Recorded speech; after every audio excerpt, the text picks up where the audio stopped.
My name is There Alanna we go. Marathari, and this is my story. To say that misfortune follows me at every turn would be a sad, but true beginning. My mother was beaten, tortured, and left for dead, but carrying me unknowingly. Going to one of the many elven clans, there I was born healthy and lived among her elven brethren. After finding love and starting my family with a wonderful man named Fenrir, we had a daughter, Helicia. Little did I know that misfortune would come my way once more. While going out on a food gathering with my mastiff Shien, our clan was attacked by humans. Fenrir died trying to protect my daughter, who later I learned was kidnapped. As I saw my beloved die in front of my eyes, I vowed to do whatever it took to find and bring back Helicia to the clan and to always be by her side. I've spoken out of turn many times to my clan, and it's brought me more than my fair share of trouble, but they know I'm right. I will also admit that I do love to partake of fine wines and nails a little more than the average woman, but that's only to mask the pain. I often hide behind jokes and sarcasm. You know, it's easier to laugh at my own pain than deal with it. When it comes to fighting, I believe that I've proven my worth more times than can be counted. My clan is definite proof of that. I have used my femininity at times to get men to give me information, but never letting them get too close to ever touch my heart again. Until I find Helicia, I will not rest. My goal is to find her and save her from the monsters who took her from me. She is my reason for living, and she is the reason why I fight. My name is Mitch, or as I have been known previously, Rocky Duck Number 9, a monk from the North Country. I journeyed to the land of harsh cold after my adopted family started harshing my mellow. Here I came across the monastery home to the monk clan, the Rocky Duck, named for the particularly cute waterfowl native to the region. The Rocky Duck value cuteness to a very high degree. I was accepted into the group after a ritual, and was given the number 9 as my identification, because I didn't want the number 37, and the original number 9 had just passed away before I got there, so I figured... Anyway, I trained with them for several years until I realized I could be much cuter if I let my hair grow long. Yes, that is the only reason I left. Please do not inquire further. I now aspire to practice the arts and traditions that were handed down to me, but in my own way, and maybe become an entertainer on the side. I also hope to find a rich girlfriend. You know, either one works. Though these things may be difficult, as I am not a stellar conversationalist. Hopefully my cute hair will help improve my chances with these endeavors. I am Arya Hope, rejected by society for being a tiefling, though raised by only a human mother. I found enjoyment in music. My mother first taught me the lute when I was a child, and I found myself skilled in nearly any instrument I encountered. I truly felt the magical properties of music, so I decided to become a bard. And I left my mother at the age of 13. This drew attention to me, mostly responses of disgust. Early on as a bard, I would work rundown pubs, and I would be nearly booed off the stage before I could even perform. A kindly half-elf took pity on me, and she gifted me a brass ring that I've worn ever since. From that day, I was hell-bent that I would not be brought down, and I continued to perform.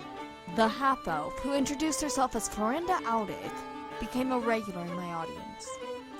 She went on to introduce me to a mysterious promoter known simply as the Shadow Agent. I've never seen his face. I know only his deep, raspy voice. He's regularly flaunted his connections and has proved an invaluable resource to me.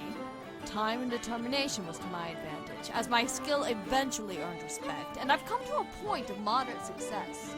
I will never let go of my dream, which is to one day perform for the royal court. The brass ring given to me by Florinda will never tarnish, and it reminds me that I will not tarnish either. I, Bagamnon Gorvroth, born in the heart of Dracovania, conceived by Durgrax, a general in the Dracovanian army, and Belnies, a teacher. I grew up enjoying some of the more finer things in life. A good home, plenty of food, and most of all, an exuberant amount of treasure. Until the age of 5, my father had taught me all he could about combat. so he sent me off to Grandmaster Zorbroth to complete my training. He said I had latent potential that he wanted to unlock. So, as the years went on, I trained with the Grandmaster, learning techniques I wouldn't think would be so amazing. I returned home after a few short years with my newfound experience of the world. I then became a member of the army, fighting alongside my father. Whenever we fought, I felt such a rush, almost as much as the rush I got with gold and treasure. Although we had our wealth, I found it to be rather plain. There's only so much Dragonborn treasure you can look at before it gets stale. So, I left home once again on a journey to find other treasures of the world, other than Dragonborn. My mother is supportive. My father, on the other hand, while not the happiest, still supported my decision. Now on my own, I crossed the lands searching for a good fight, and also the riches and treasures this world has to offer. The dwarven monk Joseph Leadfist resented his life as a miner in the dwarven mountains of Goldthar, when one day, a group of nomadic halfling monks forced into hiding from a group of dragonborn mercenaries stumbled upon his mountain. They were being chased by the mercenaries so that they couldn't be tortured into revealing the location of their grandmaster, Tiny Nuggins, an expert in the martial art of Lung Fu Pai. He's considered a war criminal to the Dragonborns, but a hero to others. Those halflings took a shining to Joseph, enough to teach him the art of Lung Fu Pai. Joseph was a natural, and soon he set out to find Tiny Nuggins so he could complete his training. Joseph's a scrapper, trained in a martial art designed to punch above the user's own weight. As a dwarf, he is a lover of good food and drink. If a stranger wants to fight, he's more than happy. But if that stranger offered him a drink, he'd be even happier. Joseph has a fear of horses, and unlike dwarves, doesn't like caves or caverns, reminding him of the dismal life he had before the monks arrived. I was born of a human woman and an orc, an orphan of the battlefield. The mercenaries who found me named me for the only feature they valued: brawn. As a young boy, I looked human enough, but there was something different, something off-putting about me. They took me on as a laborer. I had a secret though. I loved to sing. That was what kept my hope alive during the dark times. One day, in my early teens, a traveling band of bards came and entertained an army the mercenaries were aligned with. Duncan, a singer of great renown, was drawn to the sound of drumming and a melodious voice. He found me trying to copy their music. I became a bodyguard and, eventually, a member of the band of bards. I no longer needed to be violent or destructive. I had found peace. Peace with Duncan and the band. There, I finally found the acceptance and friendship I had sought. I'd found a family. Sadly, the brightest lights often cast the darkest shadows. Duncan's benevolence hid a darkness. He used the power and resources he gained to find an ancient spell that granted him immense power. He summoned a demon, and in exchange for this immense power, the demon slew the band members, save for me. I barely managed to escape with my life. My escape came at a cost. The demon tore out my throat, permanently ruining my voice. I swore revenge on my former leader, and the demon that destroyed my friends, falling back on the natural instincts and skills of my father's people. My orc heritage and the skills I learned from the mercenaries would now serve my quest for revenge. I've spent the last decade training myself to find the man who betrayed me and my family. I've become a fearsome swordsman, renowned for my rage on the battlefield. Someday, I will find Duncan, and he'll taste the rage of my blade!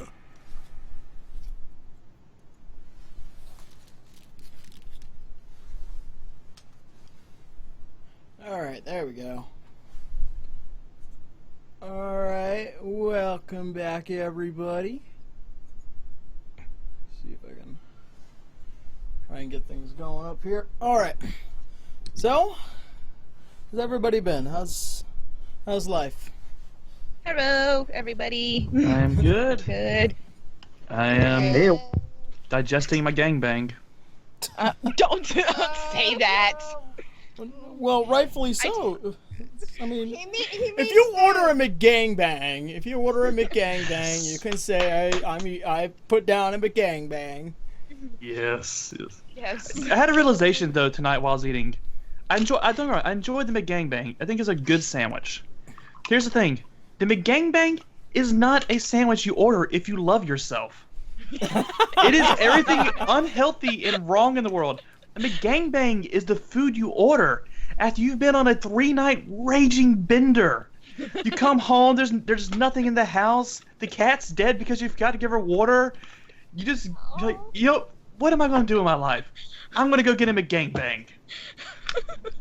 That is why McDonald's still exists. It's like the Double Down from KFC, or like the glazed donut Krispy Kreme burgers. Oh God. Jeez. I Or it's will like let you know the the Australian quesadillas. version of that.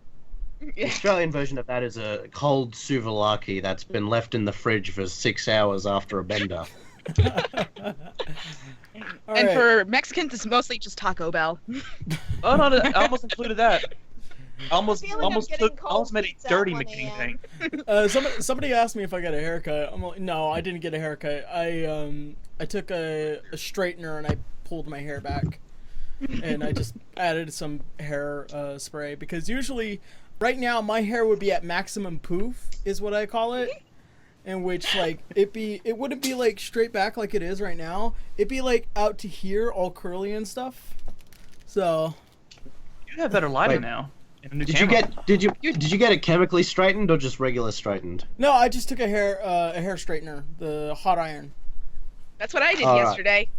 Yeah. Well, the only thing is that I could do it slightly easier because I've done it so many times when I was in high school before. Yeah. I've only had my hair straightened once, and it was to play Hamish Abernathy in a musical, and I looked exactly like Woody Harrelson if he was a child molester. Oh my god. Oh.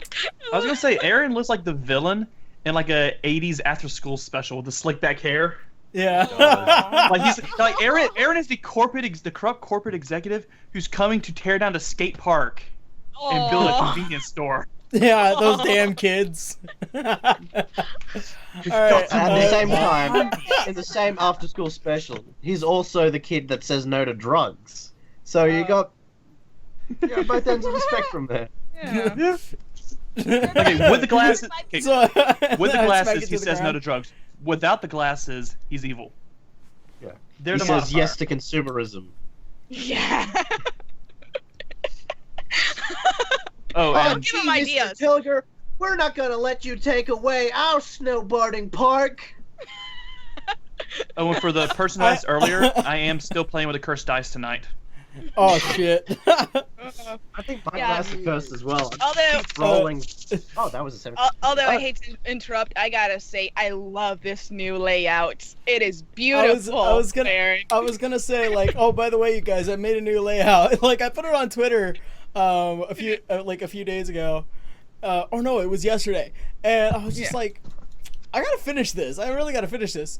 And if you guys have actually noticed over in Alanna's octagon Corner. yeah, over in her corner you could see Shay. Hey. Dude, is Shay's armor the same armor that Gilgamesh's dog has in Final Fantasy? It looks like it. I have no Because idea. Gilgamesh has a mastiff in one of those games and has like red samurai looking armor. No, that's your So Jimbo. badass. Why is my screen? Yeah, yo, Jimbo, that's something. Not Gilgamesh. Oh please, OBS, don't be fucking freezing on me. Yeah, it froze on our end for you, dude. Hell. Yeah. Okay, there we go. Oh, okay, there we Yeah, go. we're moving again. I love how you just throw something. He Fuck it. just looked like he was so done with it. Yeah. We haven't even started the game and you're already done. Damn. New record. Which by the way, currently one of the hashtags up on the title is Yaro is done. Yeah. I don't know Oh, if shit. everybody's able to see it yet. Okay, never mind. The stream was freezing for me. I was worried it was going down. No. Going down. I'm yelling timber. So yeah. You're singing for your bard. Oh yeah, I should have sung it in my bard voice. I'm going down. I'm your little timber. Half orc fag. You better move. You better stand. Bitch. I hate you all. I hate you all. Okay, let the bard sing. Let the bard sing. That's her job. Arya has not sang at all. Oh God, we have talked about what happened last week in our chat, and we love it. We've loved everything that you guys have given us. Thank you for all the positivity. Thank you for Arya's bitching at him to death kind of comment. I killed 2 Umber Hulk with fucking vicious Yeah. Yeah, I know. Which, by the way, for those of you who are still kind of questioning about the whole cantrip issue, I've already discussed it. I've already discussed it. Shut up. And we've like the problem with cantrips is what the fuck is going on? My computer has been acting extremely strange as of late. Aww. I don't know if you guys can still hear like. We can hear you, can't see you on Skype. Yeah. Like Try giving you some tender loving care. Just, baby. Google Chrome's crashing. Oh. So I don't know how that's working out. This thing's already frozen again. Are you shitting me right now? Hey, people in the chat, can you still like hear us and hear Aaron and shit? Yeah, like There'll be a bit of a delay before they can answer. yeah. Well, yeah. Yeah. God, like it. As soon as like I use the new layout, of course, fucking shit like this is gonna happen. They can hear us, but they can't see us. They can. Yeah. Okay. Alright. Hold on. Sorry, guys. We're trying to fix this. Like it's saying pages unresponsive. Everything is going nuts. God damn it. I'm going to. This is what happens when you don't have money. This is what happens. This is what happens when you're not a huge studio like fucking Geek and Sundry. Yeah. I already told you. Just if you need a little extra cash, just start selling your body. It's. I already do. It's called Patreon. Oh God. I am willing to sell my lungs on the condition that you give me some new ones. When she says sell your body, it's much better to just rent it for half-an-hour periods. Yeah, this is that makes more turning sense than. This is turning from D&D game to fucking me trying to fix everything. Well, everything works now on the game end. I mean, on the Twitch end. So. You mean on the Skype end? No, Twitch. Like I'm Twitch watching. is working. Twitch is working. Oh no, it's frozen for me now. Yeah, it's gonna do that. I'm shutting down Google Chrome right now because it's acting like a little bitch. So we'll handle the chat. Aaron. What? Is your computer using like too much processes? Maybe someone else should try hosting. No, because the only. Screen Yeah. share. Yeah. Screen share. Forgot. Screen share and the cameras. Well, the cameras don't take all that much. Like this is usually what goes on, but whenever I'm running like Google Chrome, it gets this kind of fucking crazy, which I don't know why. Weird. Maybe shut Chrome and use Firefox? No one uses Maybe. Firefox. I use Firefox. I use Firefox. You're not people. You guys. So the only way I'm gonna be able to get chat information is by looking at this screen over here.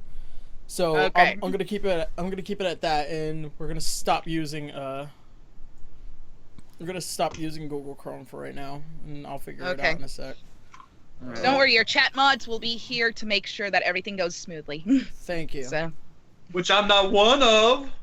Oh, eventually. You gotta have seniority in this shit, mother. Yeah. Yeah. I mean, Dogs. Technically, only the 3 of us have seniority. That would be me, Tara, and Kevin. Yeah. You do know I'm joking, right? I know, but you've been joking about it for 3 weeks now. I mentioned it this week. Other people in the chat had mentioned last go around. Okay. Yeah, by the way, people came home, so if they're gonna ask me to do something, I'm gonna have to tell them to briskly fuck off. I was just about to say. I'm saying, lay him down gently. Tell him to fuck off. Yeah. Do briskly Aaron. fuck off. And Aaron, there goes an the- entire Yeah. bag of chips. The chat's saying stop the backdoor sluts 9 torrent. Backdoor sluts. How did they 9. know? I know. I don't know what that means. That is the most hardcore poner ever. Corner? It's not a weird Porn. thing. Porn? It's a I had to watch porner, the first Kevin? one on a bed. Yeah. Oh, jeez. And look, we've already shot the shit for about 12 minutes. I think we've gone well over our time. But that's okay. We all do shit. There we Yeah. go. Intro's over. Yeah. Which by the way, we're gonna be doing a 4-hour stream tonight, mainly for the fact that I want to be able to finish the Montenegro arc and get everything gathered around, anyways. So, with that being said, Yeah. last second announcements, and then we'll get right into the game. So, as usual, first of all, I would like to give special thanks to Battlebards.com and Soundhammer Incorporated for providing me with tons of amazing music, in which you guys can go check them out. There's a link down below in the special thanks area, along with that. Do consider becoming a patron, because in the coming months things are going to be happening, and you guys being patrons usually helps me a lot.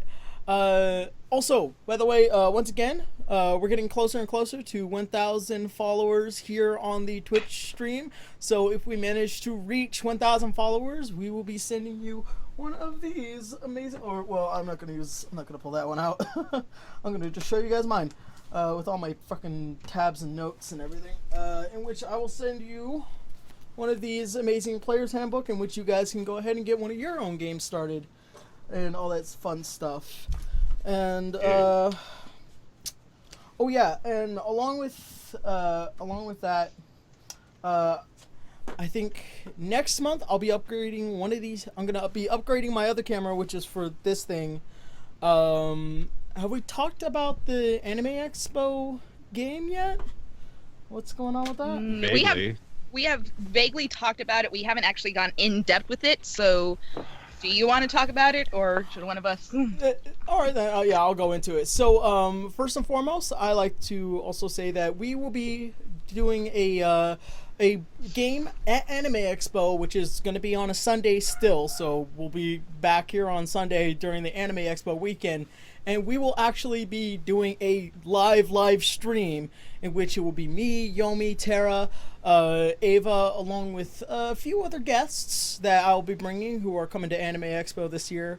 I've sent a few messages to particular people, and if you guys want to get Noble, please message him.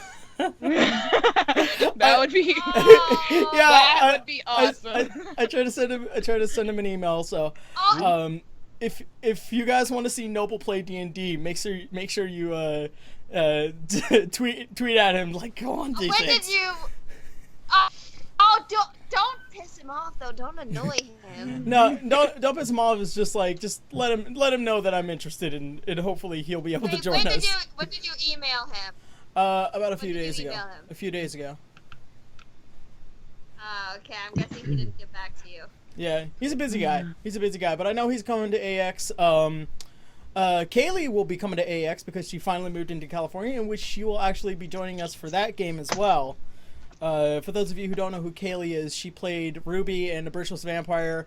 She played Momo for Macaco City Actors, the Abridged series, and she also plays Hephaestus in How to Be an Adventurer. She has been with me all these years and has been an amazing talent, much like Tara and everybody else here, who has worked with me for way too goddamn long and has put up with way too much of my shit. So way too much shit. Yeah. Much shit. Yeah, but we're gonna be running a full scale space D&D based stream at Anime Expo, in which I'm gonna have to do a lot of figuring out and setting up within the day to be able to be all like, okay, this is how it works. So I already bought some equipment to help with that. Let's see, one more thing. Oh yeah, speaking of How to Be an Adventurer, I am currently still working on it. I'm about 5 minutes in. like as in like the lip flaps are done, the like the layout is done, the audio is done, and I would say I'm kind of working on the 4th minute. I'm just waiting for 2 people to turn in some lines, and I'll be able to continue on editing. Which I wanted to have it out this month, but considering how things have been, especially since I've been very busy at work, that's also a thing. So, that being said, everything that I have been able to gather up within whatever time limit I can. Oh, last thing, promise. The reason why I haven't been able to post one of the latest episodes of D6 is because my video editor has been acting like a son of a bitch, and it won't let me render the video because I need to edit out the opening. So I will try and fix all that. Hopefully by this weekend, I'll be able to post at least 2 or 3 videos if I can fucking get this one to work next week. But as far as this week has gone, it's been a fucking natural disaster as of late. Tell me about it. So I'll be able to get some stuff done. So yeah, that's all the announcements that I have. What about you guys? Anything that you want to talk about real quick? I'm holding production of How to Be an Adventurer 3. My bad. So I'm holding a production of How to Be an Adventurer 4. It's not. No, Hawk, you're in the next episode. It's just that it's not your guys' part. It's fucking. It's the person that plays Loki, and because somebody else had to drop out of lines, I'm all like, I need to find somebody quick, which I did, but I don't know when he's able to record. As Hestia and official boss lady of How to Be an Adventurer, I say, Aaron, start being more bossy to the people that you need to get lines from. Don't tell him that. Yeah, there's a certain like limit to how much I can pester somebody about lines. I mean, I could be very nice about it, like at least every 3 days, but if I do it like every day within every couple of hours, it's just very annoying. Yeah. You know, these are people that want to do stuff. Yeah, these are people that do things for free for the most part. So yeah. I would like to let everyone know that Spider-Man and His Amazing Fuck Buddies 2 is now out on my channel, Sprite Stuff. Which you guys should really go watch. It's fucking funny. It is amusing as hell. You need to go watch really it. Funny. It's funny. It is. I haven't seen it yet. I need to watch it. It is funny. I like it. So, anything else? Anyone else? Who exactly are Spider-Man's fuck buddies? Iceman, played And by Firecrotch. the amazingly... Yeah, and Firestar, played by the amazingly talented Alafluro and Copley. Yeah. And I've decided, because I hate them, to not use any of their good takes.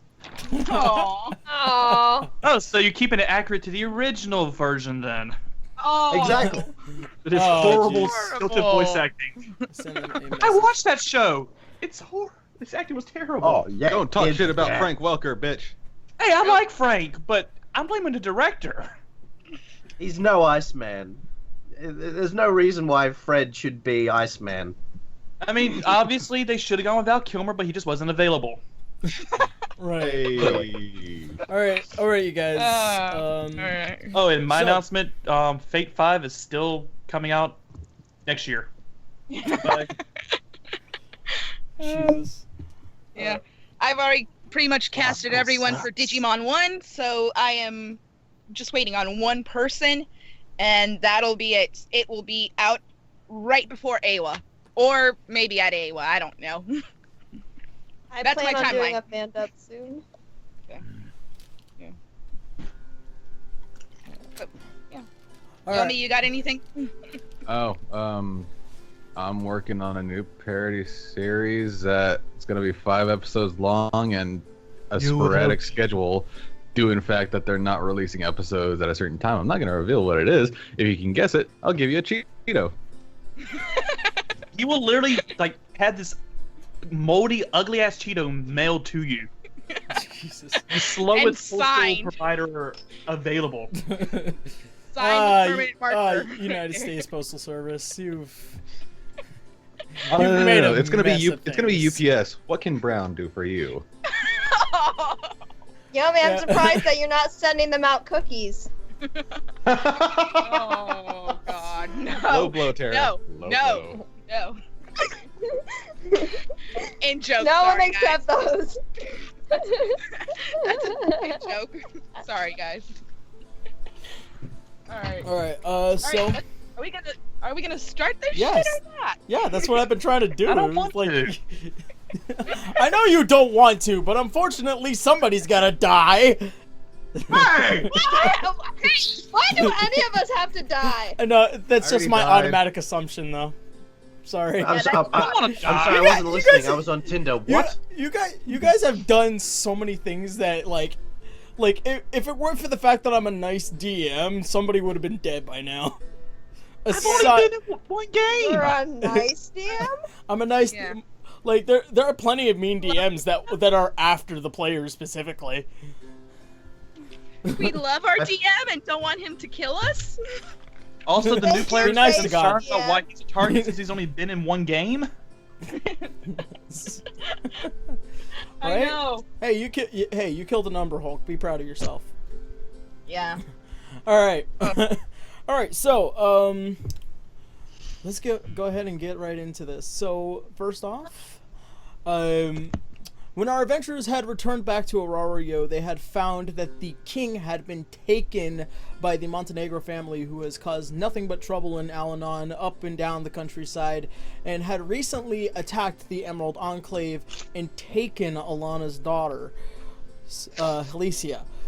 In their adventures of going through Paulderberg, up through White Dragon Summit, and now back to the Emerald Enclave, they had went into the Underdark and found themselves surrounded by a few Umber Hulks. Some got, well, hypnotized, the others fought it off, and they managed to kill all of them and proceeded onward to the Emerald Enclave.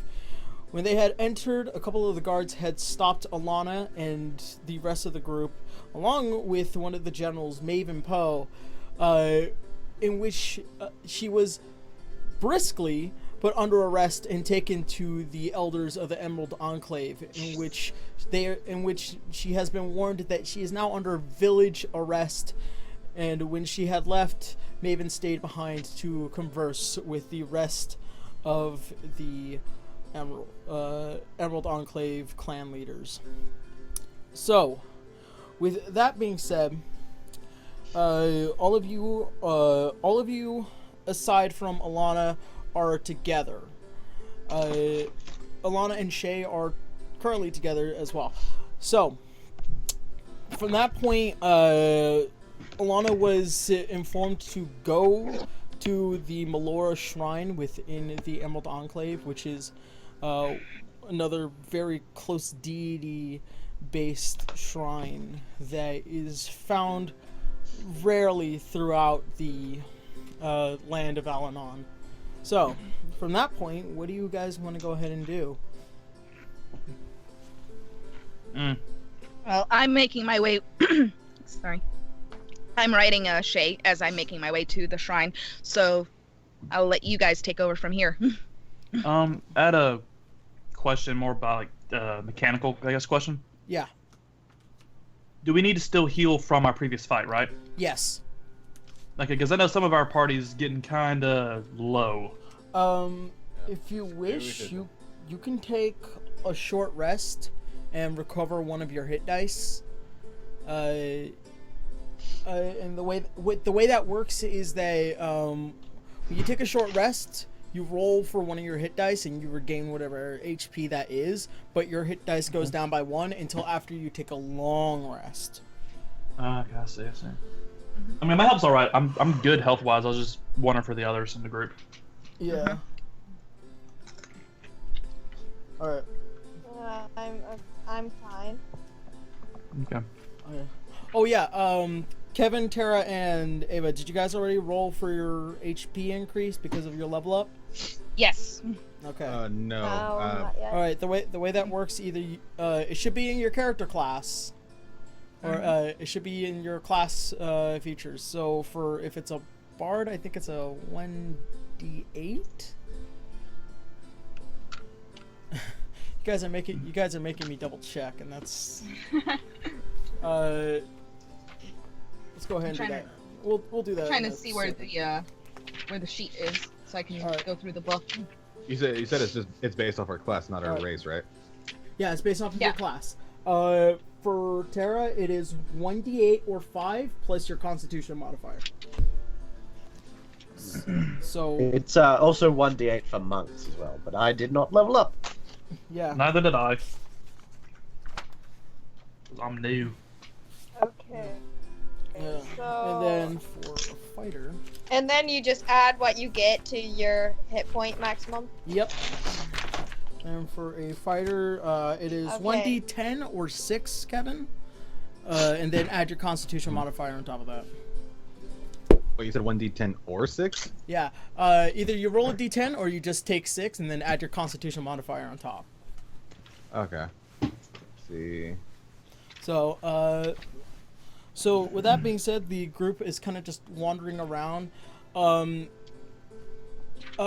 Out of passive, what you guys notice, and this is Arya, Joseph, Braun, and Begamnin, you notice that there are some very leering eyes from both the guards and just the townspeople in general. You guys are quite an assortment of a group in this rather mostly elven, half-elven village. And you can probably spot 1 or 2 humans here and there as you walk through, but yeah, you guys kind of look more out of place than usual. Alright, guys, not to be racist, but I think we should hang out with the humans. I'm not so sure.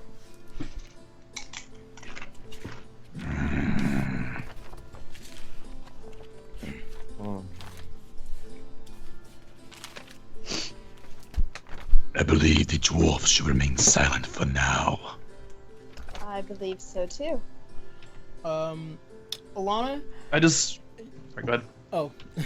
Alanna, you managed to, as you've known that this has been your home since your childhood, you know where the Melora shrine is. You haven't been near it.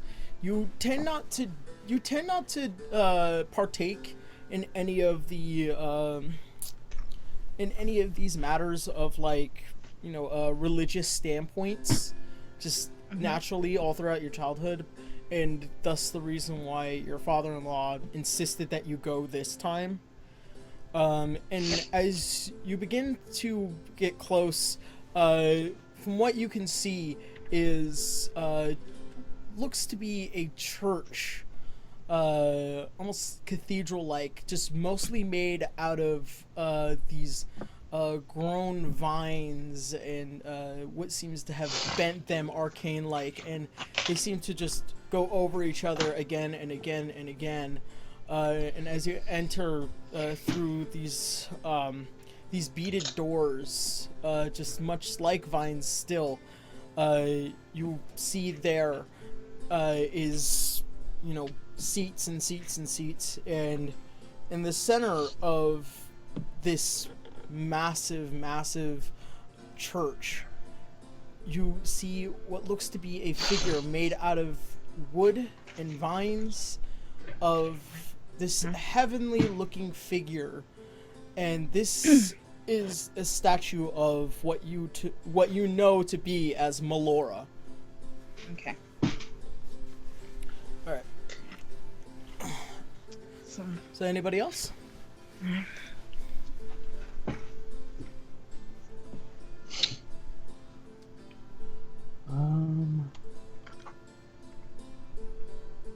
I'll be honest, I haven't gotten around to watching the previous stream I missed, so I'm still a little bit lost. You seem a little bit more absent-minded than usual, but you remember fighting Umber Hulks, going through the Underdark, entering, and Alanna being arrested. Alright. You seem quiet, dwarf. Perhaps you are still recovering from snorting explosives. That I do remember. I thought that we told him to be quiet. Hey, that doesn't count. Come on. Creatures such as him, when they are silent, is when they are most dangerous. Ooh, I like that. When creatures like him are not silent, we are in the most danger. Oh, I don't mind that either, actually. I'd just rather know where he is instead of have to worry where he went. I'm thinking maybe we should be looking for our friend. Getting her back from the police. She didn't do nothing. Well, we are suspicious to the elves and half-elves here. So how exactly are we going to find our friend?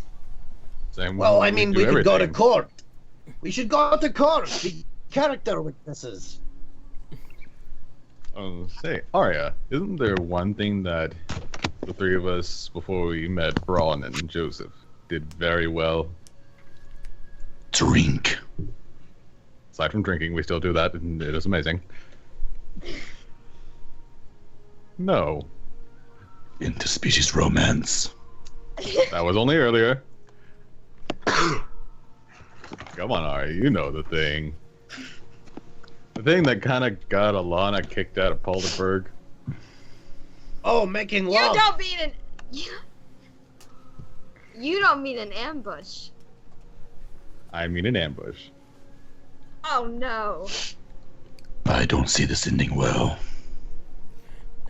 And Right. First- at that point, I'm gonna let you guys kind of contemplate on that, and we're gonna go back over to Alanna before things get a little too crazy. Alright.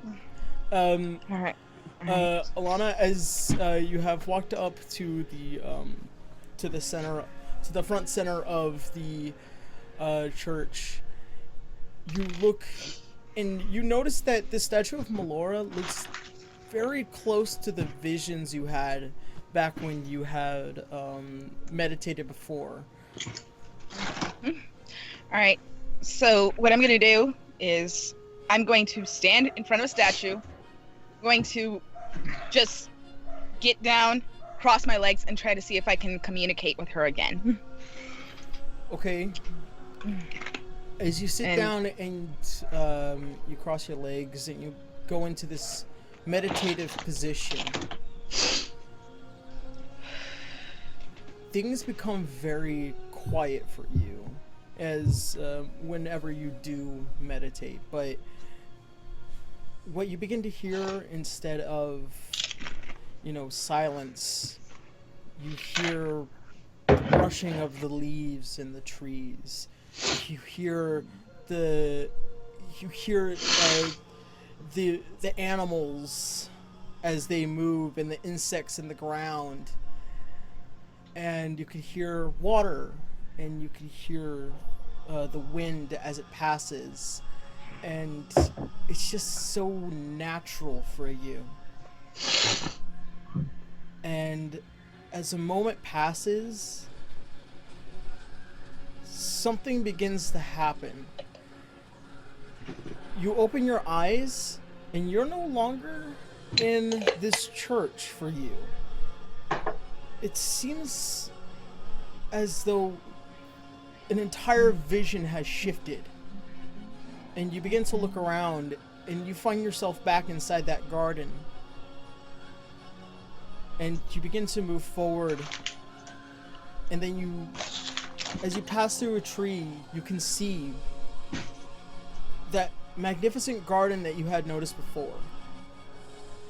And there sitting at one of her chairs, no longer with that figure, that shadowed figure before. And she waves to you as if you were to come and sit. Okay. Alright. Try to make my approach to her. Being as calm as possible. You come close to this very, very, what you would know to be a very beautiful woman. And she has this long greenish hair with several little flowers coming out. You notice that her dressing looks, once again, like very nature-based.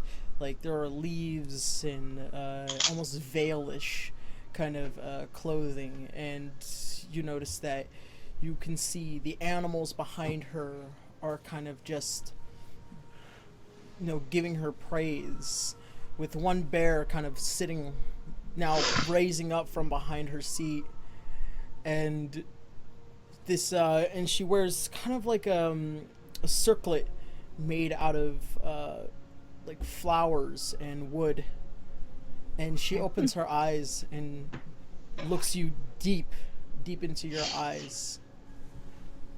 I see you have come. You have found me truly. So, what is it that you truly require? I need your assistance. I have been searching far and wide for my daughter, and I would give anything, including my life, to have her back. I am not like the Raven Queen. I do not need your life. But what I do need is your daughter. There's a great darkness that is coming upon this land. I have seen through the snow caps of the White Dragon Summit. I have seen you travel through the rocky mountains of Paulderberg. The fires that was lit here in the Emerald Enclave. And as she raises her hands, you could see past her the vision that you had of looking at the burning of your home. And it simply quickly fading away. I am sure I have told you what I need.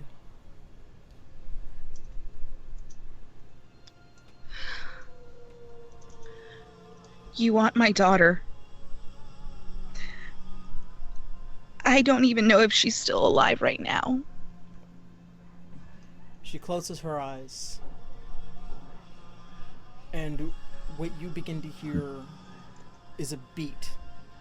Choo-choo, choo-choo, like a heartbeat. Do you hear that? Yes. That is your child. She lives, but I do not know for how much longer.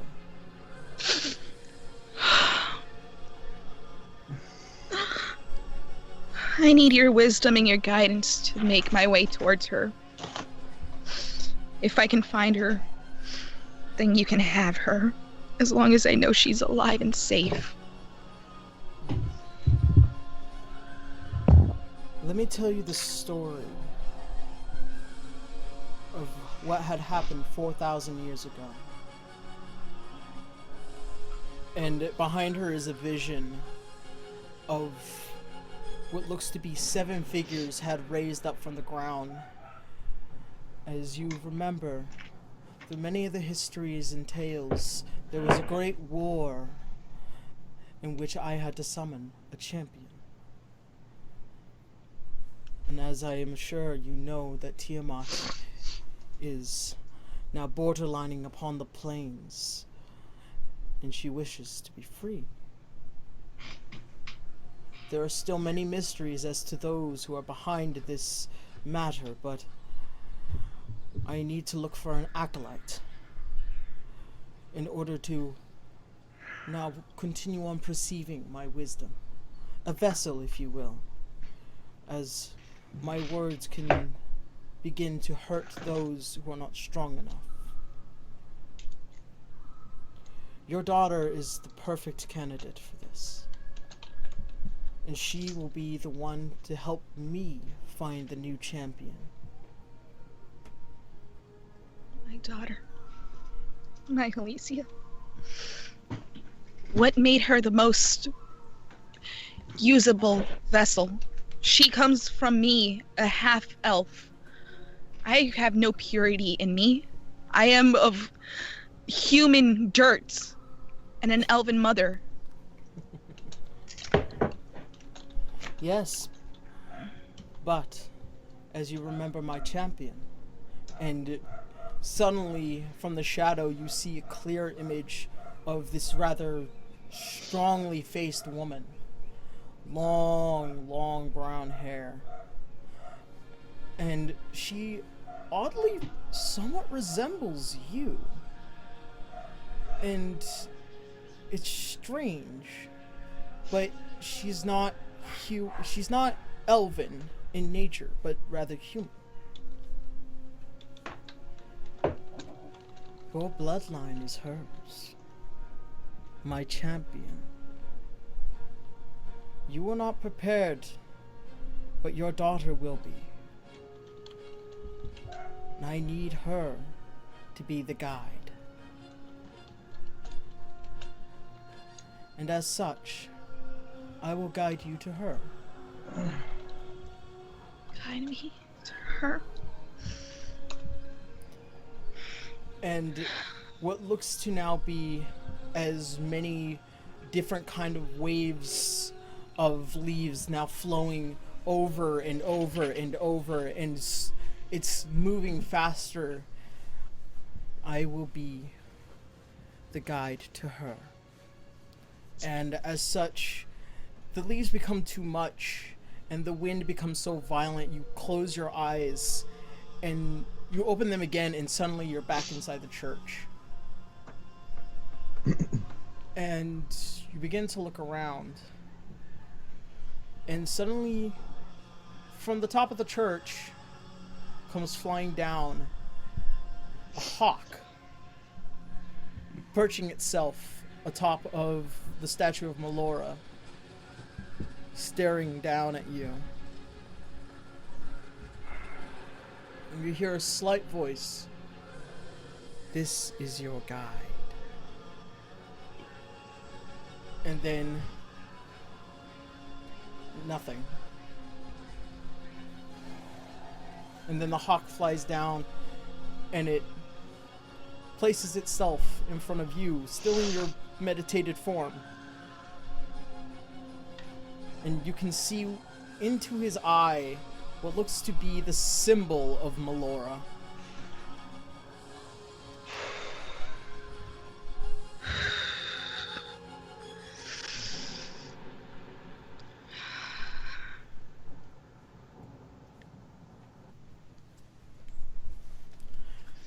And from that point, we're gonna go over to the other group.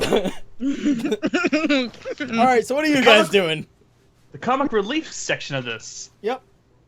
Currently, Braun is standing there with his hand on Joseph's head, just kind of planting him to the ground a little bit, keeping him steady while everybody else is talking. Joseph has both his fingers in his nose, getting as many snot as he can. Units of snot.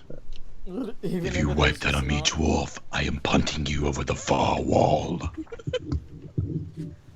Okay, I'm just gonna sneeze, like, just blow as much snot as I can out my nose. Alright, and so you do. It goes, By the way, he's facing all over this dirt. You don't roll anything, it just happens. By the way, he's facing Arya. Oh. Arya, do you wish to make a dexterity check to avoid this? Alright. Tara. Did we lose her? Aww. She's still around. Oh, whoops. I was gonna say she's not here. It means I'm in charge of the plan. Would I say? I was on mute.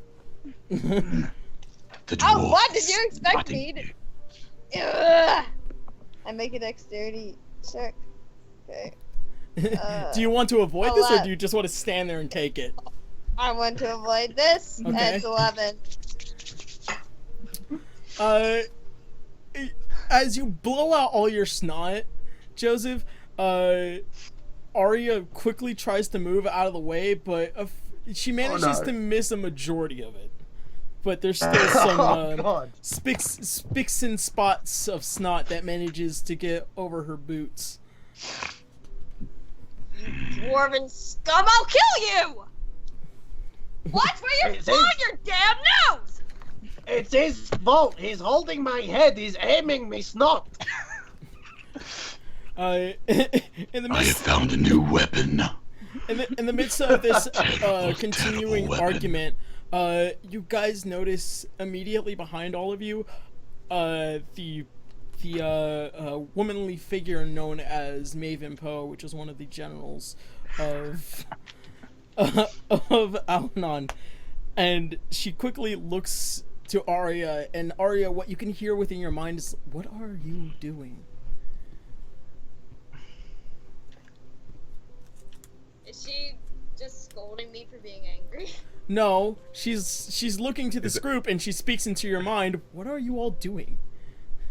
Is that a rhetorical question? You don't hear this. Only Arya knows. She can only speak to one person at a time, telepathically. Okay. We are trying to come together to find our friend, Alanna.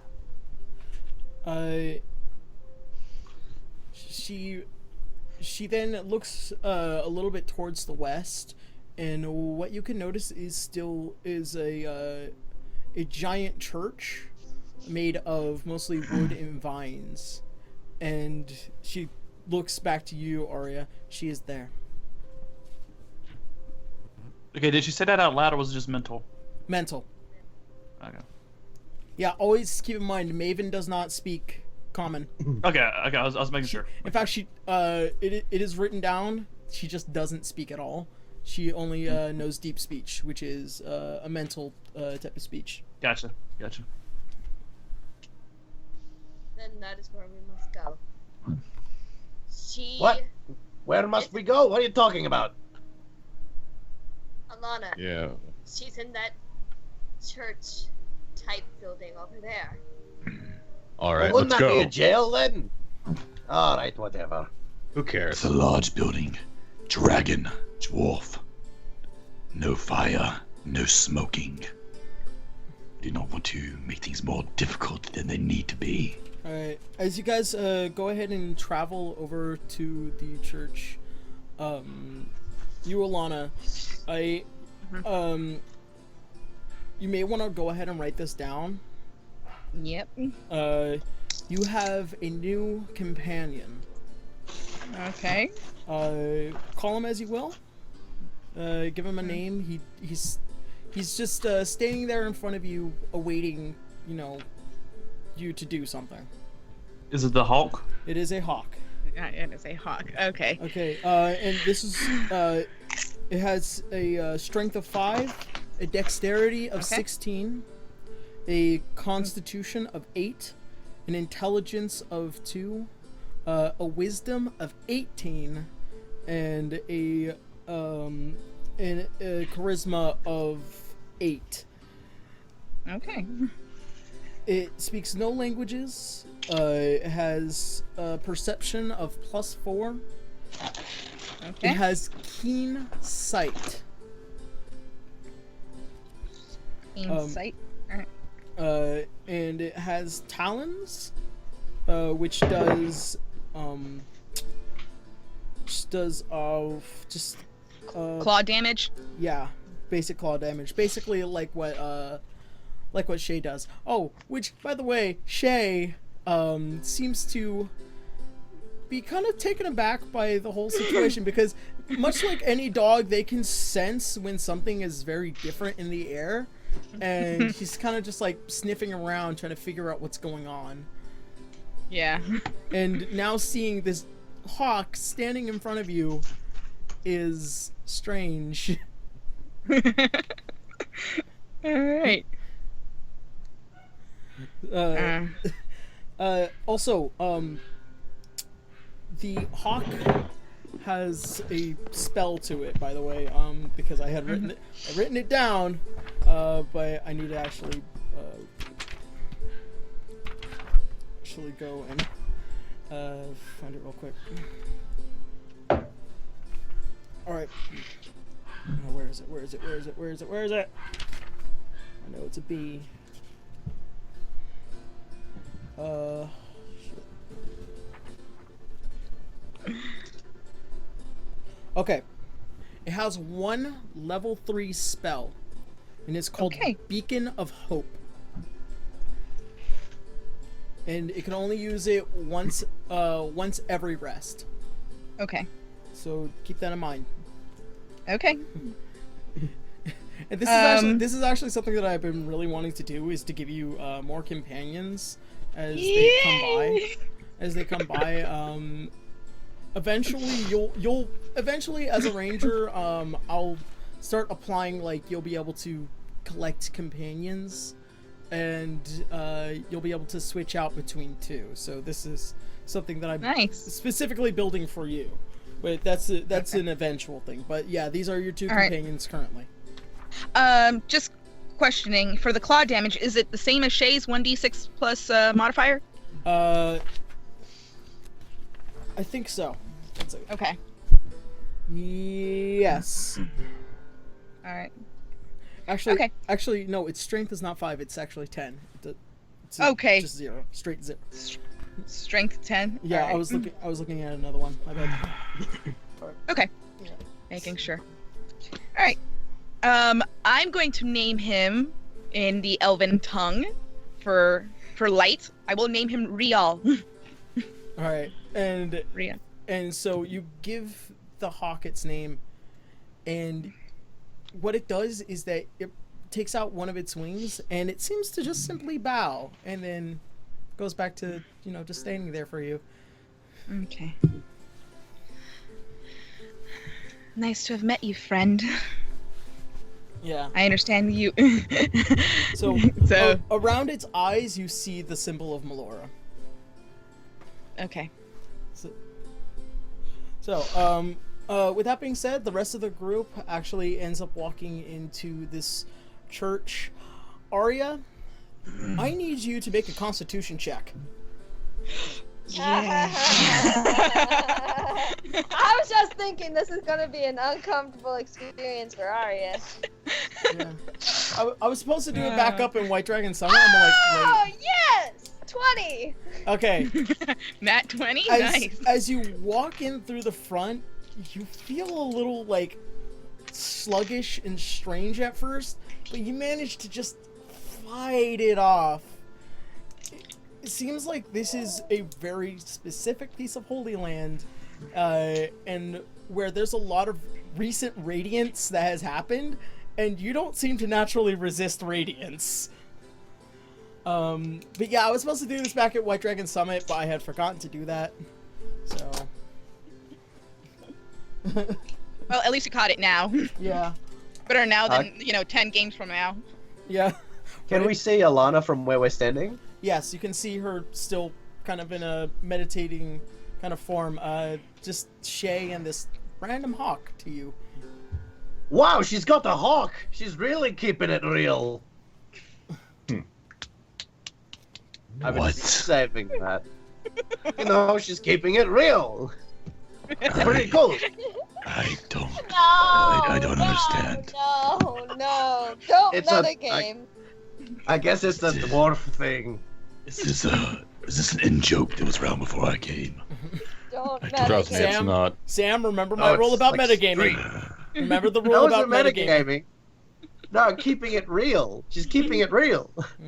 It's just an amazing coincidence. I haven't even told you the hawk's name yet. That's why it's I don't know it. I don't know the hawk's name. It's just unusually coincidental. Alanna, you have your hawk out. What? Alright. Well, she's really rocking out with her hawk out. Alright, and as such, the lot of you now are together at the base of the statue of Melora. Alanna. I'm Alanna. okay. I'm okay, guys.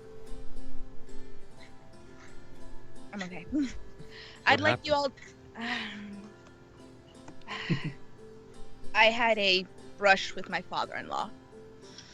Oh. Or former father-in-law. Does that mean I get to kick his ass? Because I'd like to. No. Please do not. By technicality, he still is your father-in-law because Helicia is still alive.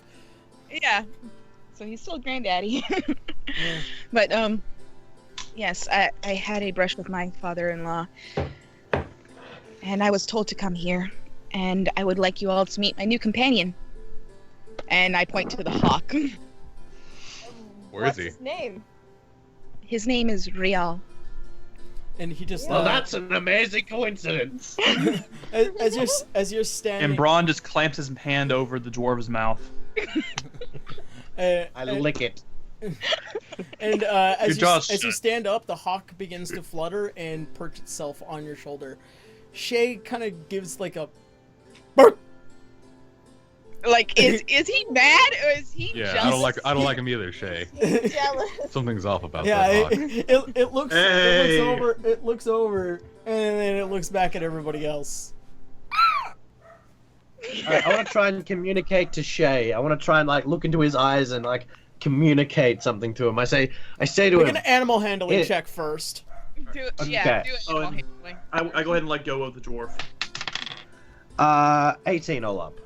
All right. So I look into Shay's eyes and this is what I want to say to him. I want to say to him, look, Shay, your mum still loves you, but you got to prove you're as good as the hawk.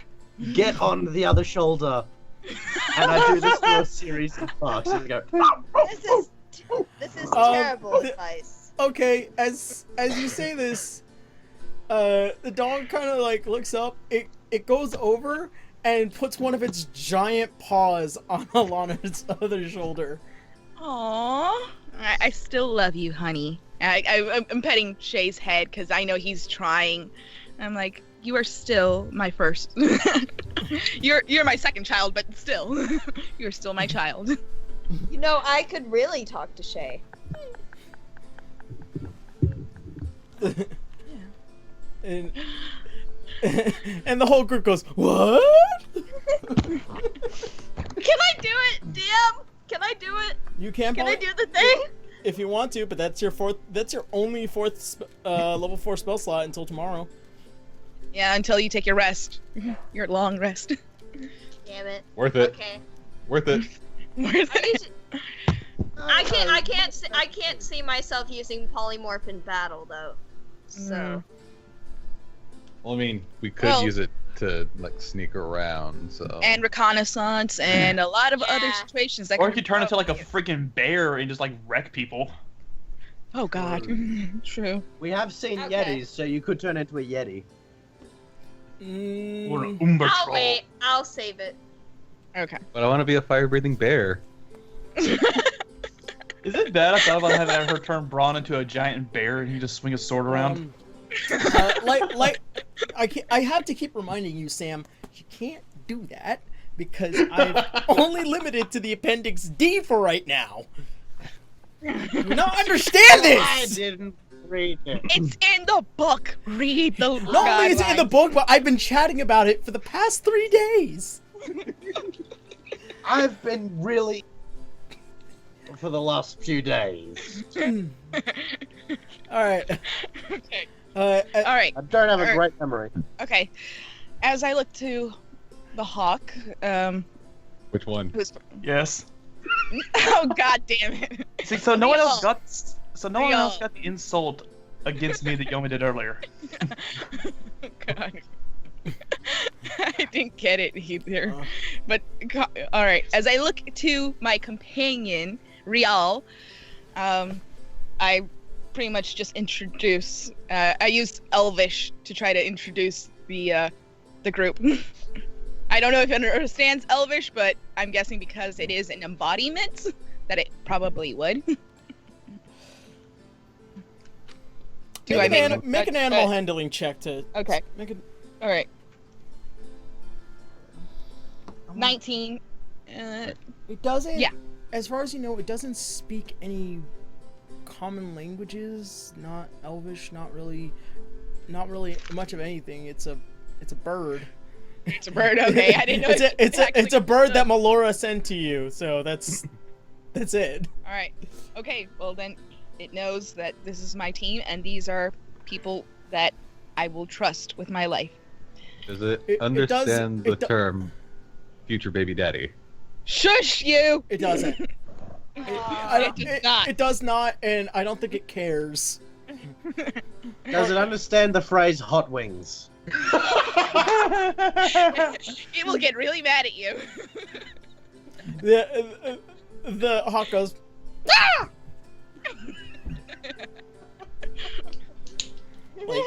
Like if you can imagine, you know how angry hawks look in general. Yes, I can imagine. Imagine angrier. Yeah. Okay, well, clearly I'm the only one here that can speak to animals. Okay, I'm gonna. No, you're not. I look at Rial and I'm like, you are allowed to peck him as much as you want. Basically, just giving my permission. I lick my fingers. You could see it fluff its feathers a bit. Yeah. Okay. And as I look at everyone, I kind of avoid my gaze at Begamnin and just focus on Arya. Uh, Yeah. So. Fanfic writers take note. Yeah, I know. as such, Maven walks up. She looks to Alanna first. What is going on up there? She looks to you, Alanna. Well,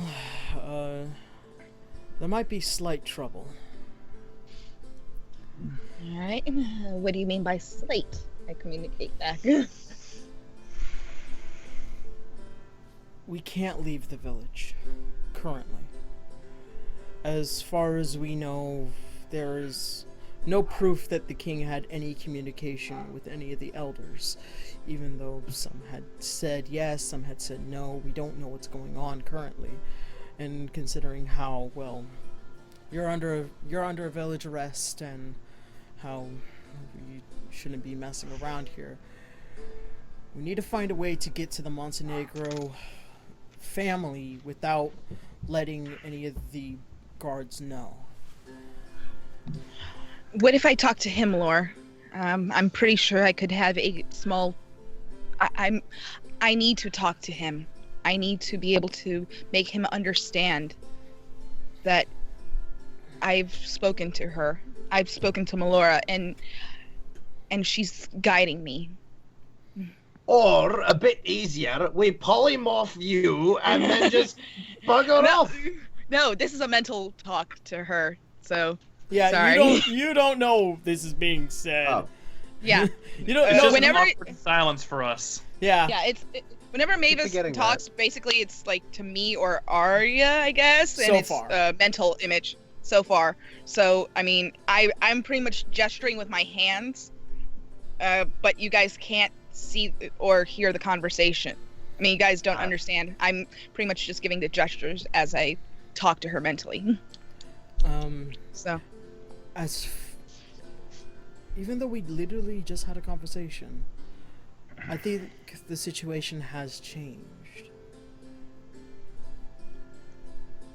We should return to Himalaya and see if we can manage to just get to the compound and then return as quickly as possible, hopefully overnight. That sounds very doable. I will let them know of our village arrest, and we'll make sure that all of them stay on their toes. Very well. I do not need any fighting within my two families. All right. And then as you hear that, she turns to you, Begamnin, specifically, and in your mind you hear this voice. Do not cause any trouble. Dracovania has no peace treaties with any of the elven clans. You do anything, and I mean anything, to cause trouble, an entire clan and your country will be at war. Do you understand me? The first time. Do you understand? I promise not to try anything, but if they do anything, I will defend us. If they do anything to Alanna, I'm gonna defend her. Right. And as such, the voice leaves your head, and she turns out and begins to walk out of the Church of Melora. Alright. Alright, as I turn back to the team, we are under constant surveillance from, I guess, we are under village arrest for the moment. That means we are under constant watch. We are not to do anything stupid. We are not to cause any fights. We are not to get anything to get me kicked out of my own clan. I care for you all. And then I look at the Gomnin for a little second. But this is my family first and foremost. I will not hesitate on taking one of you down if I need to. I thought we were family. We are. So basically the dwarf cannot speak for the rest of the time. He may speak, but it should be limited. Oh, cheers! If we cause any riots, if we cause any issues, it will come down on me. And if it comes down on me, then I may never see you guys again. Me and elves have an understanding. I don't like dwarfs as much as the next guy. We can't have a thing to bond over. Well, how are we supposed to find your daughter and the Montenegro family? I will talk to him, Melora. I will talk to him. I will plead with him. I will make our case. If you choose to come with me, that is entirely up to you. But take note. Tieflings, orcs, dwarves, and dragonborn are not really looked upon here. Looked well upon. Oh, yeah. I mean, they're not treated less than, but they're not well liked. Yeah, they're not well liked, so. But just understand, I do care for you all. You are my family. Even you, Joseph. Aww. But, like I said, I will not hesitate on taking one of you down, should the need arise. And if they incite something, I will take it into my own hands. I do not need you guys fighting for me, but I will fight for you. Now, if you guys want to join me, you guys are more than welcome, but I please ask that you remain silent until you are spoken to. I want to join you. You already knew my answer. The opinions of strangers do not concern me. I shall go with the group. Joseph? I'm thinking. Get over here. Yeah, alright. I just pick up Joseph and just like sling him over my shoulders. Alright. I already said I was coming. You know what? Actually, I'm keeping a special eye on you, little one. And as such, you guys have gathered that you're gonna go ahead and head back over to Himalor. You enter within a giant tree that is within the center of this village. I'm sorry. The comments in the chat. Yeah. Take some black powder and stay quiet. Yep. And as such, you begin to go ahead and walk up these steps once again, and you enter. You knock upon the door, in which both of them just open widely, and the other two elders, aside from Himalor, is still there. You have returned, I see. I have come back from Melora's shrine. And? She has given me a guide to finding Helicia. And I believe that if we find Helicia, we can also find the Montenegro family.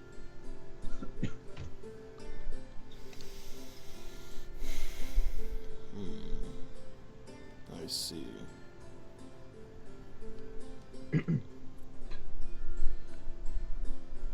You understand. You still must be punished for your absence.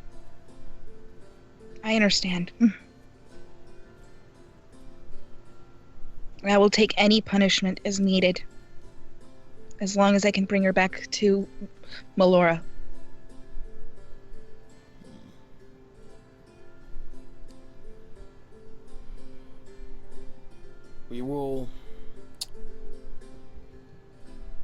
I will assure that you will be able to leave the village. You will find their compound, and you will return. If this is the wish of Melora, it is the wish of the Enclave. I do understand there are many dangers of these people. As you understand. As you know, there are still complications. I am very suspicious of one of the elders. So, upon your return, it will be up to you to investigate him. Do you understand? Yes, sir. Very well. I will tell the guards to let you pass, but you will be leaving tonight in the cover of the night. Yes, sir. You will not return until you've retrieved your daughter. Yes, sir. And as such, he waves you off. Alright. And I make my way out with both Shay and with Rial with me. So, everybody follow me! Basically. Alright. As you do understand, Alanna, you do technically still have a home here. I know. Probably not in very good shape, though. I actually do want to go see the remnants of my burned down house. Or if it has been somewhat still there, I just want to see it. As you exit out through the tree of the council, you make your way through the village. Everyone's still following you. There are still lots of leering eyes. Some of the guards are still probably watching, keeping an eye on the group in general. As you make your way a little bit towards the eastern side of the village, you can see that there has been a lot of repairs.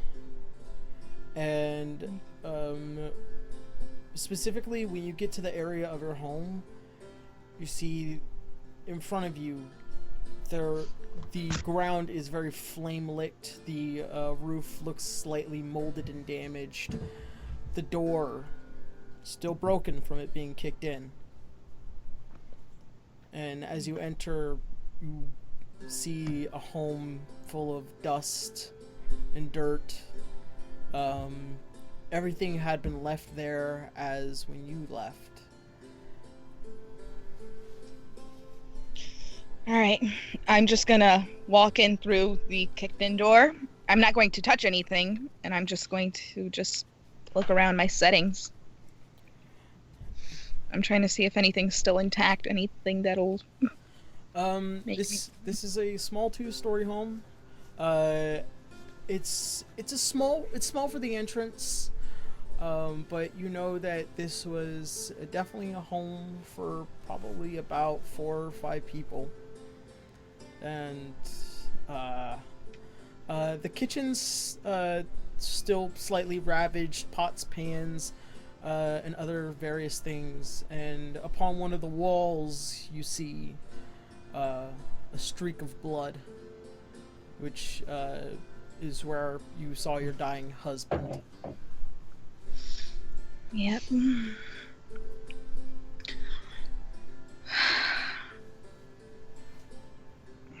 Alright. I'm just taking it all in.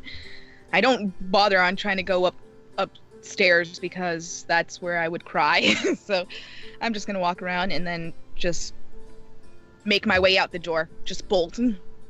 All right, you immediately exit your home. Everyone's still kind of just looking. I offer It's her very a hug. nice. I gladly take Arya's hug. I like your house. That's a very fancy lentil. You do have a lovely home. Had. Now I can't come back until I have Helicia. And that's why we have to make sure that we get her. Honestly, this is a good house that I'd want to come back to. We'll find her. I promise. All right. I know. Melora looks around.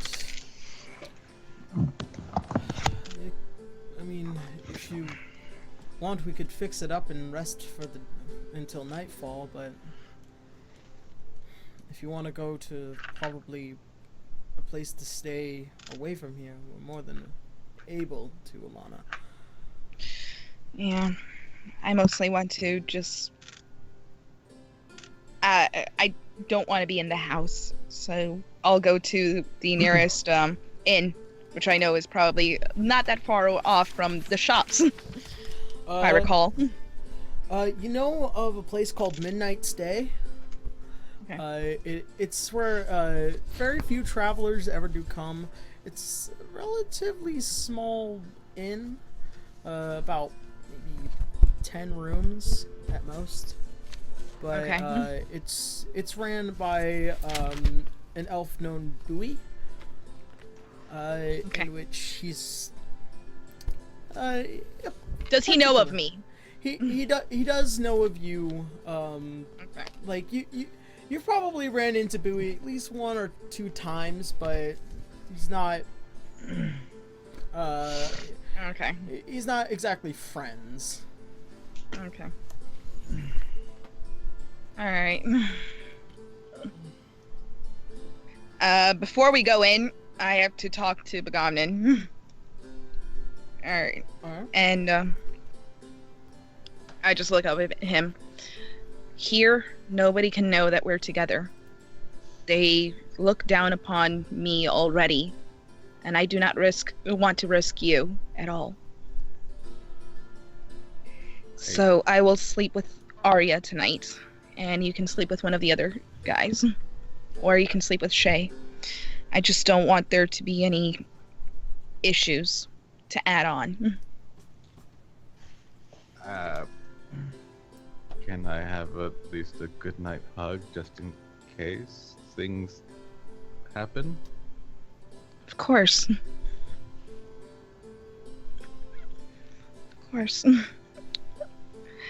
Alright, and then I just look at Arya. I'm like, this place, I mean, it's still my home, somewhat. Just been so long since I've been here. It's only a shame that your old family looks down upon your new family. It is the way of the clan. And some people can't change their ways. Unfortunately, I am not one of them. I have changed my ways. I have looked differently on all of you. I guess I can only be thankful that this is not a clan that would have me killed for being who I am. No, no. As you guys have made it in through the town, you are now in front of what is known as the Midnight Stay. Relatively small, kind of cottage-like, if anything else. It's very within the theme, but there are kind of bed and breakfast kind of stuff. There's a few tables set out in order to dine outside, or for just sitting outside reasons. Okay. As you enter in through the front door, Right. You see an elvish man, long blonde hair, greenish brown eyes, and he seems to be wearing what looks to be the Midnight Stay uniform. And he's like, Welcome, welcome. How may I help all of you? We require rooms for a few hours. Ah. So, see, and he goes through his books. I have about 4 rooms that are currently open right about now, so that's 2, 3, 4, 5, 6, 7. Do some of you wish to just bunk well together? Yes, me and my tiefling friend will share a room. Aye. All right. And he kind of goes through the drawers and pulls out some keys. All right. Be 120 gold. 120 gold per Yes. room? No, altogether. Oh. Oh, Okay. okay. All right.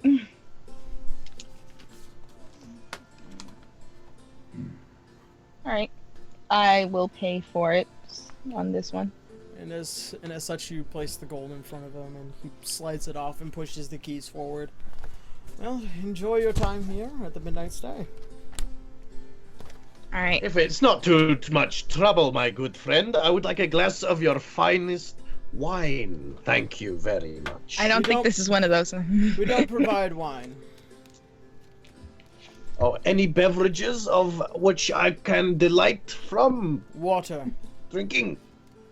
Water. What's that? Dwarves. Right. Water is the substance that you will be swimming in soon. It looks like vodka. You might enjoy it. Wait, so the stuff you swim in, you drink that? But people swim in it! You Elves don't are drink the very same funny. water that you swim in. No, this is merely the water you bathe in. Oh wait, you're a dwarf. You don't know what a bath is. Well, I take apprehension for that. I shower constantly. In dirt? Listen, I've got a bit of a musk to me, but you don't have to bully me. That might be me. musk. I tend to smell a little bit of sulfur. And as such, Sulfur is an improvement. as such, you guys managed to get to your rooms. They're not together, but they're pretty well about.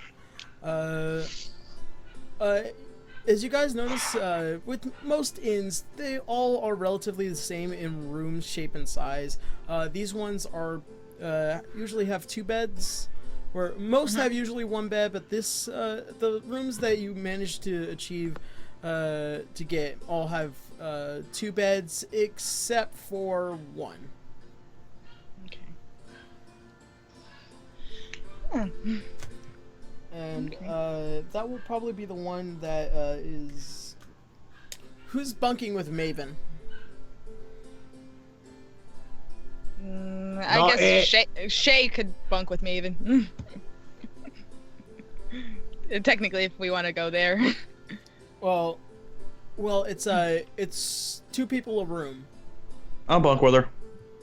Alright. Oh, yeah. Shouldn't it be someone that she can actually talk to, though? Like someone who speaks Undercommon? Well, it's no, not she undercommon, communicates. It's deep speech. It's telepathic Deep speech, sorry. communication. Yeah, it's telepathic communication. Yeah. So she can Okay. communicate with any of them. So. With anyone, yeah. Right. Gotcha. Alright. All right.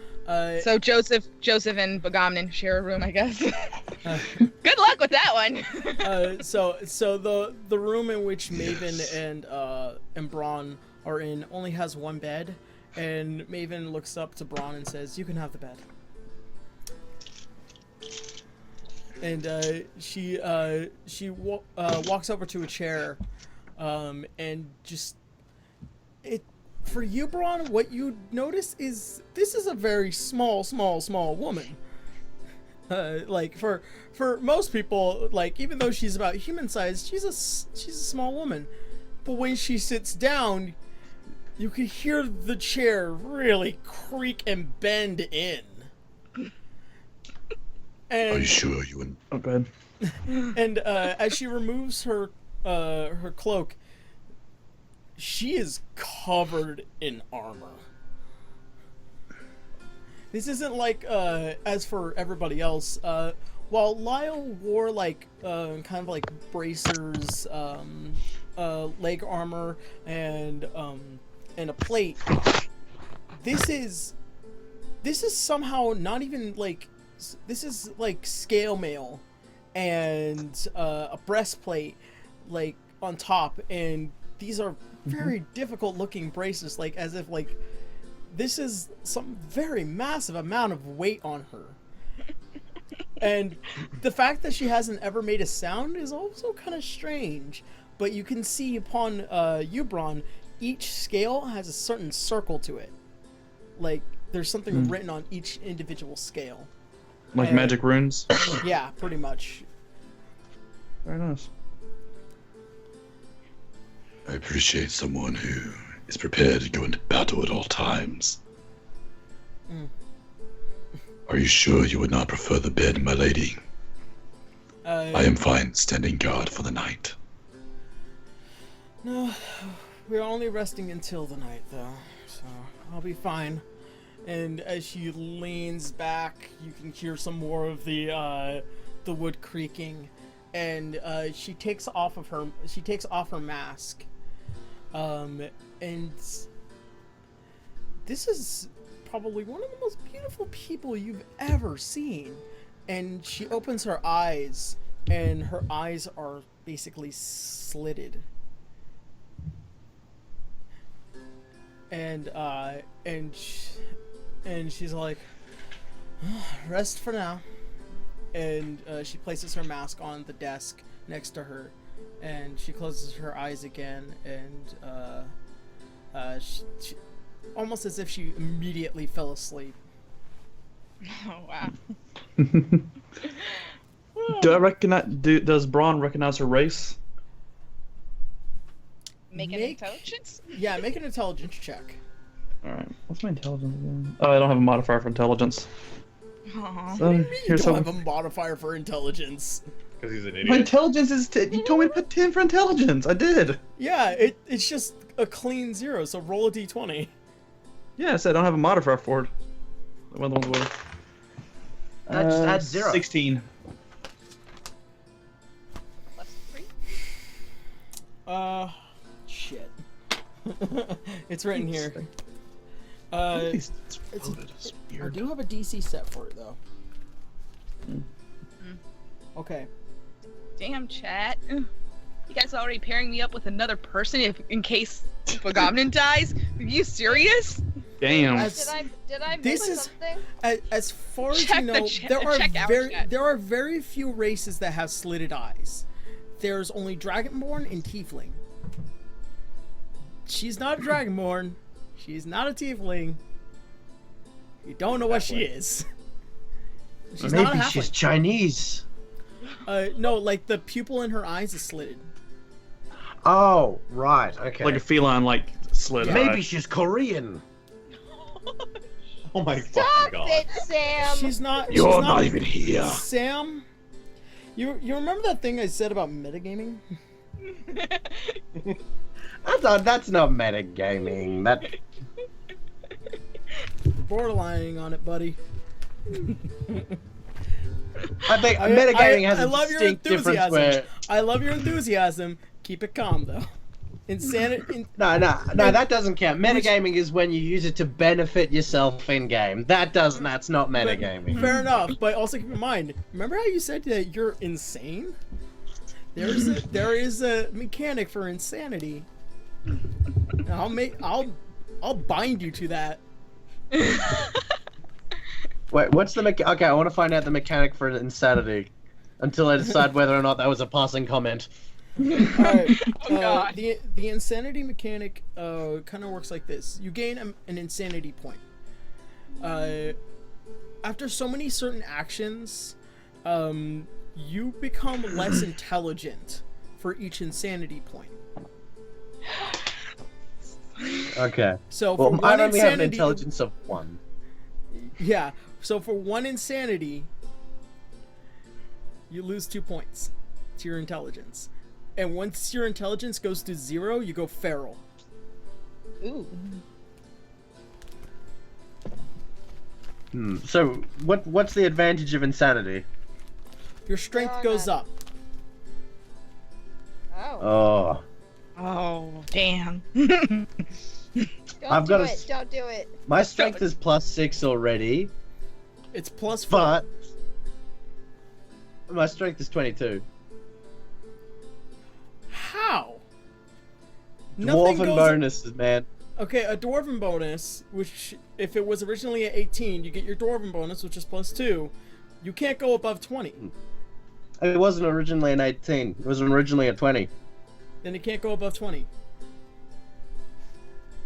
No, that's only for adding for when you'll actually go up in level.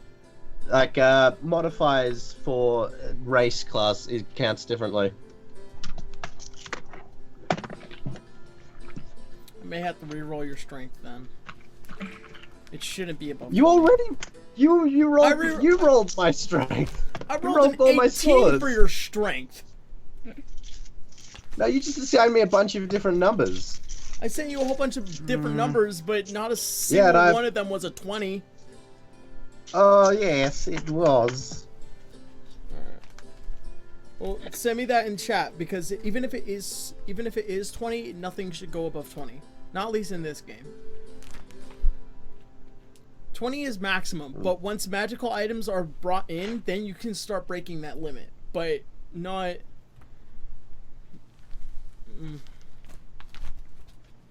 I am really wavering on you. All right, but yeah, as far as Braun knows, this isn't a tiefling. This isn't a dragonborn. What is she? You're not exactly too sure. Does she look like she might be a combination of the two? I mean, I don't know. Does she have like scales or anything? She's covered head to toe in armor, so you can't tell. You said her mask is off now. Her mask is off, but all you notice is the slitted eyes. That was it, for the most part. Can he ask her? I mean, is it too Yeah. hard to impose? I mean, you can ask her. All right. My lady, might I ask a question? Her eyes still closed, but she gives a slight sense of yes. I'm trying to think of a way to word this. Do not say where are you from. That's the worst way No. to ask. No. I'm just gonna be blunt because Braun's very blunt. I've seen many different races and species in my travels, but never one such as yourself. Yes, I am quite different indeed.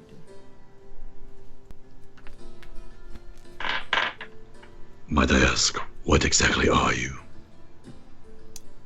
Make a I wish to know more about my battle partners. make a persuasion check. Alright, pull my sheet again. That's just a d20, right? Yep. Is persuasion, charisma, It is wisdom, charisma. constitution? Yep. Ah, Charisma. cool. Actually, I got good charisma. Ah, shit. Rolled off the desk. Hold on. I'll just use the other. I'll use the other dice. Oh no! Oh no! Holy shit! What? You're not gonna believe me. I don't want to believe you. If you're gonna, you better tweet it then. What do you mean? Better screen cap it. Well, no, he has to take a picture Take of a it. picture and send it to me on Twitter. If it's a D20, I just- send it to me on Twitter. Can I just text it to you? Sure, go ahead. All right. Like it legit just. Holy shit! I don't- Hold on, where's my fucking camera at? Is it because it's cursed? This is the cursed dice. Yes, my good one rolled off the desk. Or not my good one, but the one I paid for rolled off the desk. Hold on. Camera. I want to see this. All right, texting to you now. Oh well, shit! You could have just used the desktop or your fucking webcam to show it. Oh shit! I have webcam. Hold on. No, don't. Oh, right. You're right. Derp. Yeah, Kevin. Just saying. Damn. What? No, because if it's a D20, I refuse to slightly believe since it's been him mostly. I believe him to be a Percy kind of issue. No, this. What do you mean? If you really should watch Critical Role. you would get my reference about Percy. Oh God, Percy. Okay. Ah, shit.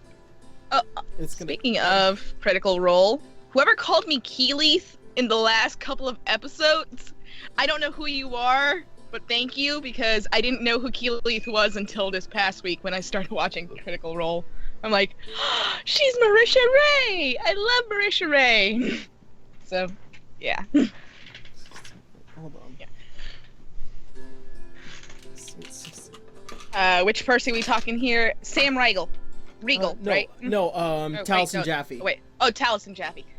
Who was Sam doing? Oh, then? you not one. He was a bard. You not one. No, dude, one's on the other side of the die. No, because I'm checking my dice. It's Like I can show you a picture of the other side of it, dude. There's a one on it also. 13, 19, 18. 13, 19. Oh, wait, what the fuck? I'll show you. I'll take a picture of the other side for you. Yes. Fuck. It's not a 14. It's not a 2, and it's not an 8. Here, I'll show you a picture of the other side of the dice for you. 19. Here, we'll focus. 16.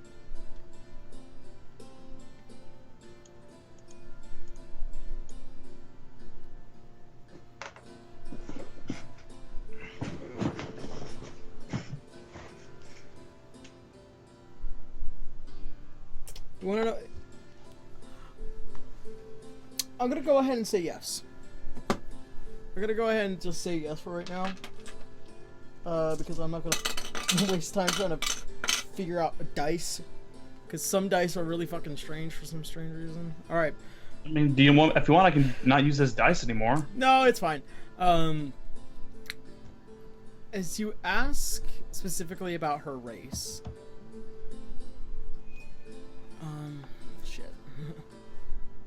Oh, and Yeah, I got it. I also had a +4 for the Oh, that is one. Okay. Alright. I got that too. As you say this, it's followed by a very long pause. She opens her eyes and she begins to kind of like take one of the kind of stroke the long strand of silver hair that she has on both sides. I am not human in any sense of the term. Do you know what you know dragonborns, yes? How they're born, how they are made, yes? Yes. They are born through eggs. I am born naturally.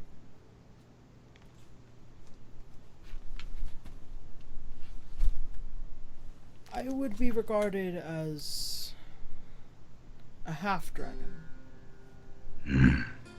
As you look into her cold silver eyes.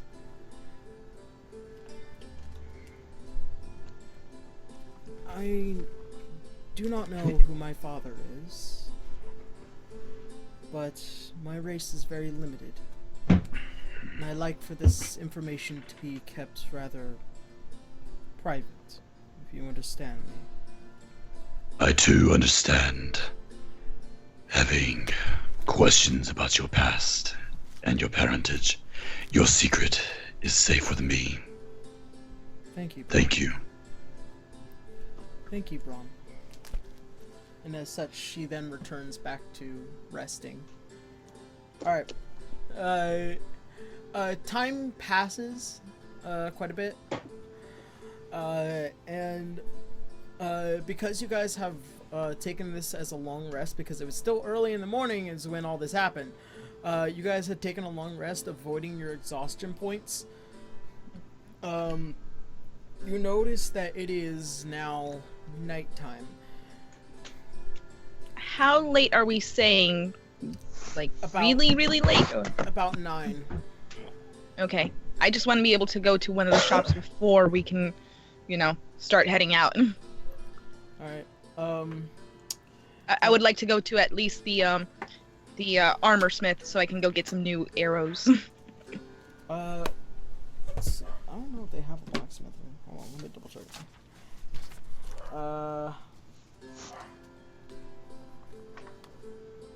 Okay. As you all have reawakened and exiting out of the Midnight Stay, Alanna, you know of a place called the Unicorn's Armament. Okay. And it is ran by a half-elf known as Lewis. And his elven father known as Ingun. Ingun? Yeah, Ingun. Ingunn. Alright. Okay.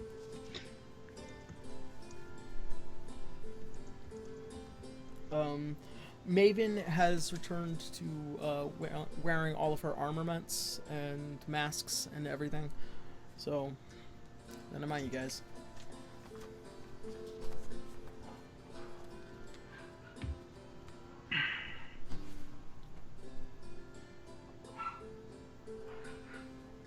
Alright, Alanna, since you decided to, I would say the whole group is with you, but you've made your way towards the Unicorn Armaments. You of course see Lewis kind of pulling in the rest of the armor in for the night. Armor and weapons that have been set out in front of the shop, kind of preparing to close up. Okay. Do I know Lotus? I want to know who I do know and do not know. You know Glum pretty. Ingun? You know Ingun pretty well. Since he's pretty much the only weaponsmith and armorer in the village. So as you've always gone out hunting, you went and bought stuff from him. The unicorn's armament.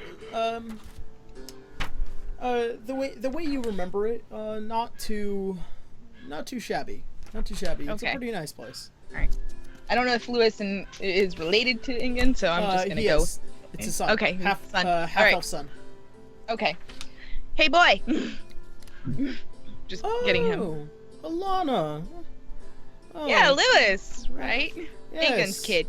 Yes, I heard that you've returned. Come to buy some equipment, I hope. Just as I used to do when I was a kid. Is your father around? Yes, he's inside. He's probably hammering out one last sword before the night comes to a close. Okay. I'm pretty sure he'll be excited to see you. Okay. You guys don't mind some late night visitors, do you? If it's you, Alanna, I think we're fine. Alright. And I smile and just make my way in.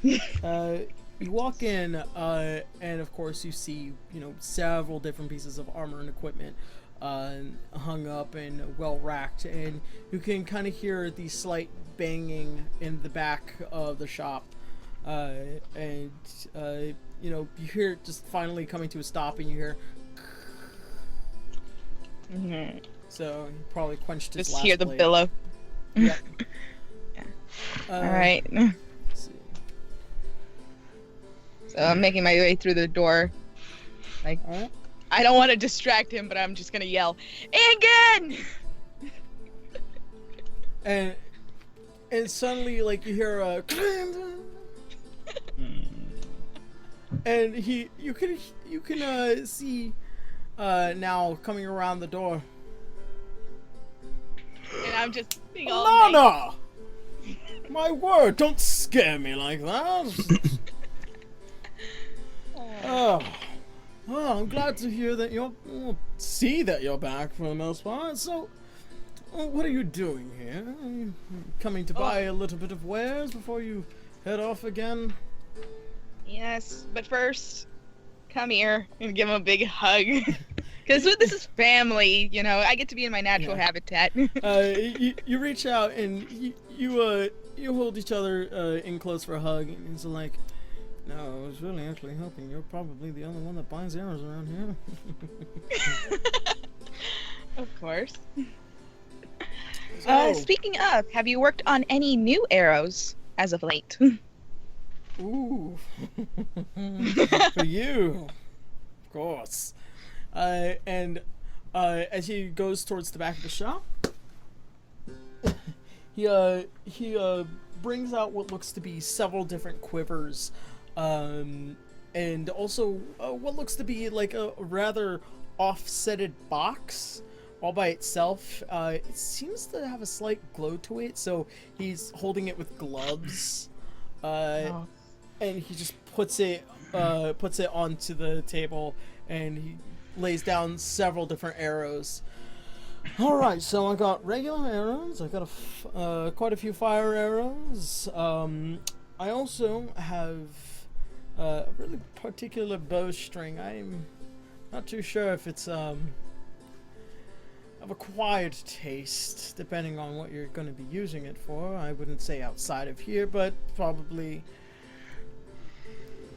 Interestingly enough, it's a bowstring that makes your arrows explode. Oh.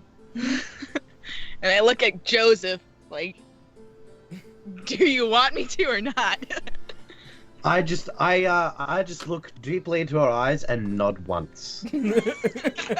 Slowly. Well, what the bowstring does is that it imbues the arrow with magic, and then once it hits something, Boom. Gotcha. it only has, I think, about 2 uses, and you have to attune to it anyways. So, Yeah. I'm just looking at it, but I'm so curious to see what is in that box. that is what's in that box. That is what's in that box? Okay. Oh, okay. Well, what would you say to helping out an old friend? What would you give me for the string? 4 fire arrows and 4 regulars. Well, for the bowstring, I would put it at 1,000 gold for an old friend.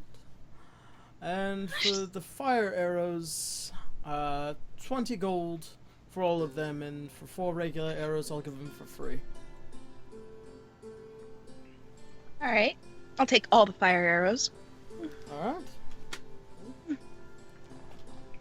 I'm gonna ask the gentleman, would you consider lowering the prices for one of these? And I pull out my Yeti head. And as you do that, he's like, ah!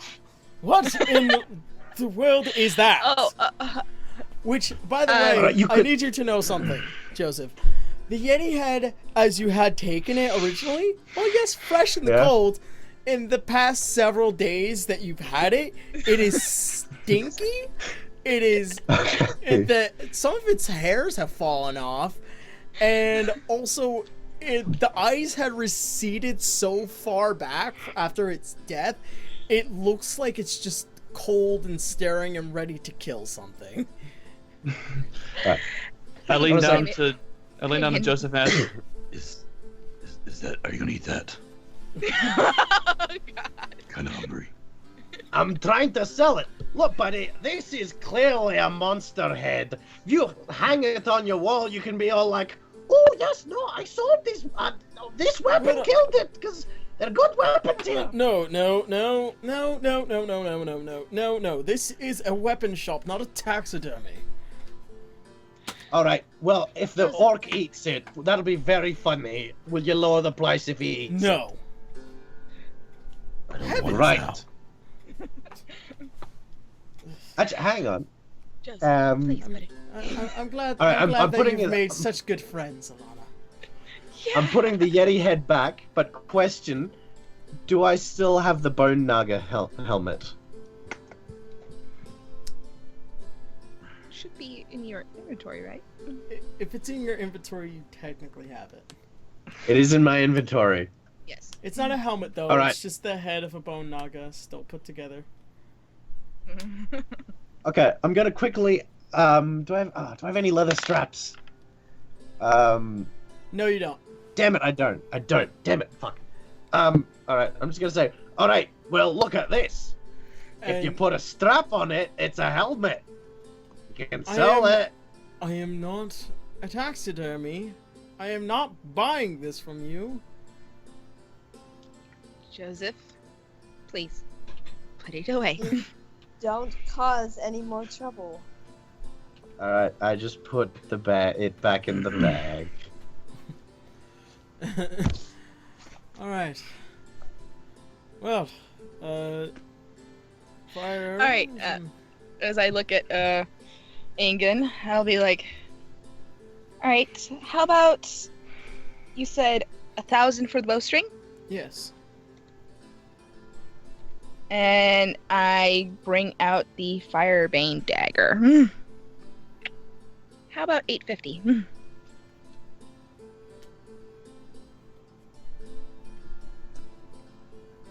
I want to see.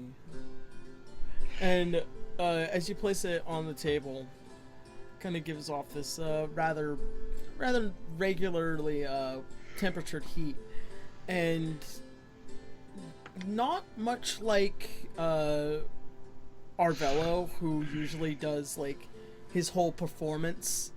He simply just goes over the blade, and he does a few elven chants, which, as far as you know, is a way to detect magic.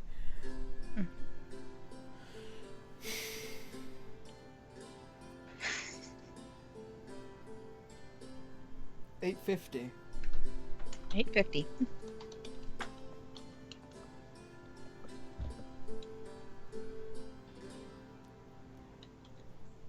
$850 then. All right. And so you place the money and the Firebane dagger. Okay. And he then slides you the box. The fire arrows are very particular, by the way.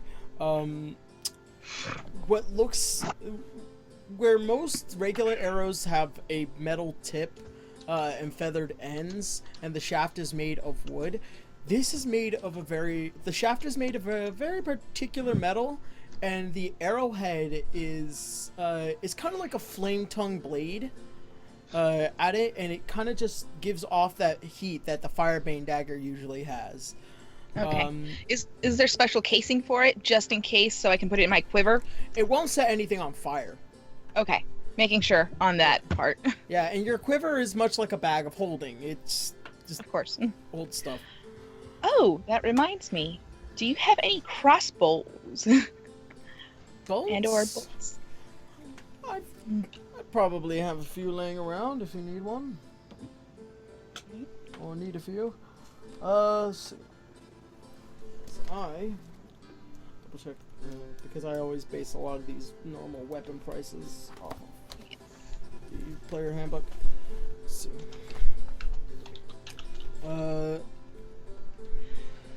I probably have about 15 if you're willing to pay out that kind of cash. I will pay 1,000 for a crossbow, including with the bowstring, fire, arrows, and a couple of bolts. 1,000 full.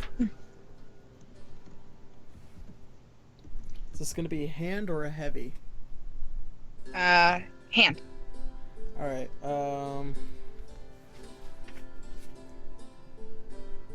Alright, 1,000 even. Okay. And you place the rest of the money, and he kind of pushes the rest of the equipment. He goes into the back, and he takes one of probably one of the hanging up crossbows, and what looks to be a bag of bolts. Okay. How many bolts total? 15. 15. All right, just making sure.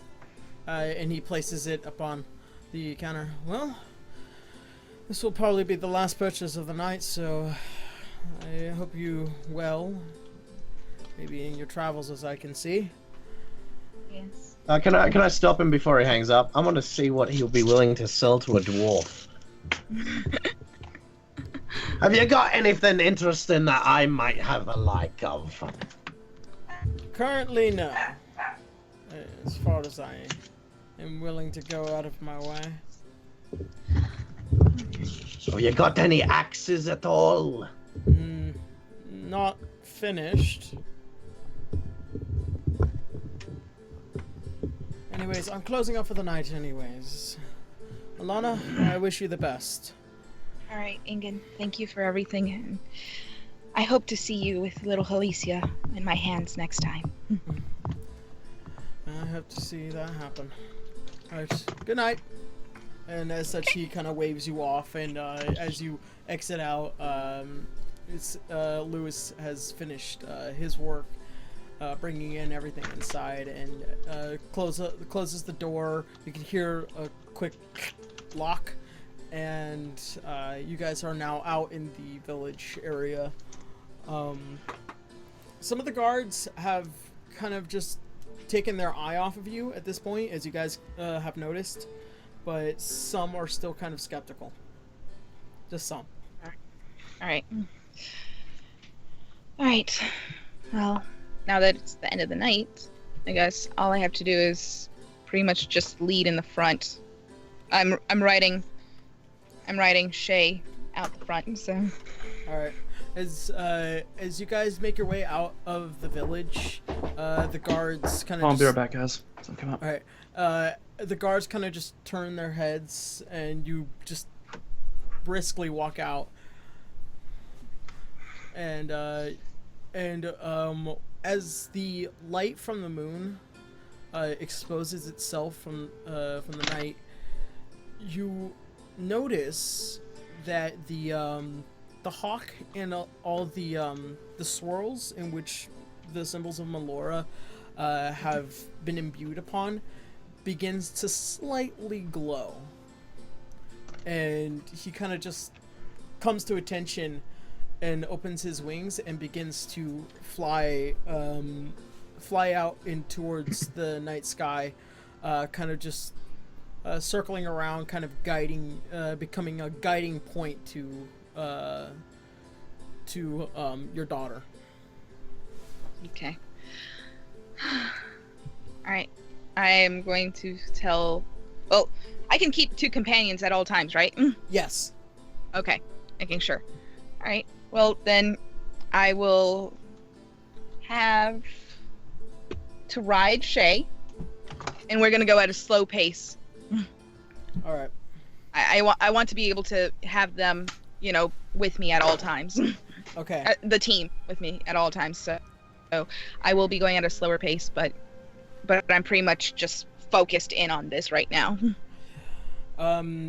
As such, it seems like you guys are heading back up towards north, but a little bit more eastern-wise, and you guys seem to just be going through woods and woods and woods and woods. It seems like the night is calm for the most part. About 3 to 4 hours pass. Nothing seems slightly indifferent, but as now you get closer and the hawk now dives in really low, and kind of just becomes a little bit more closer towards the top of the tree line, you begin to hear some slight talking and sounds from very far. You see torch lights. You don't know this area very well.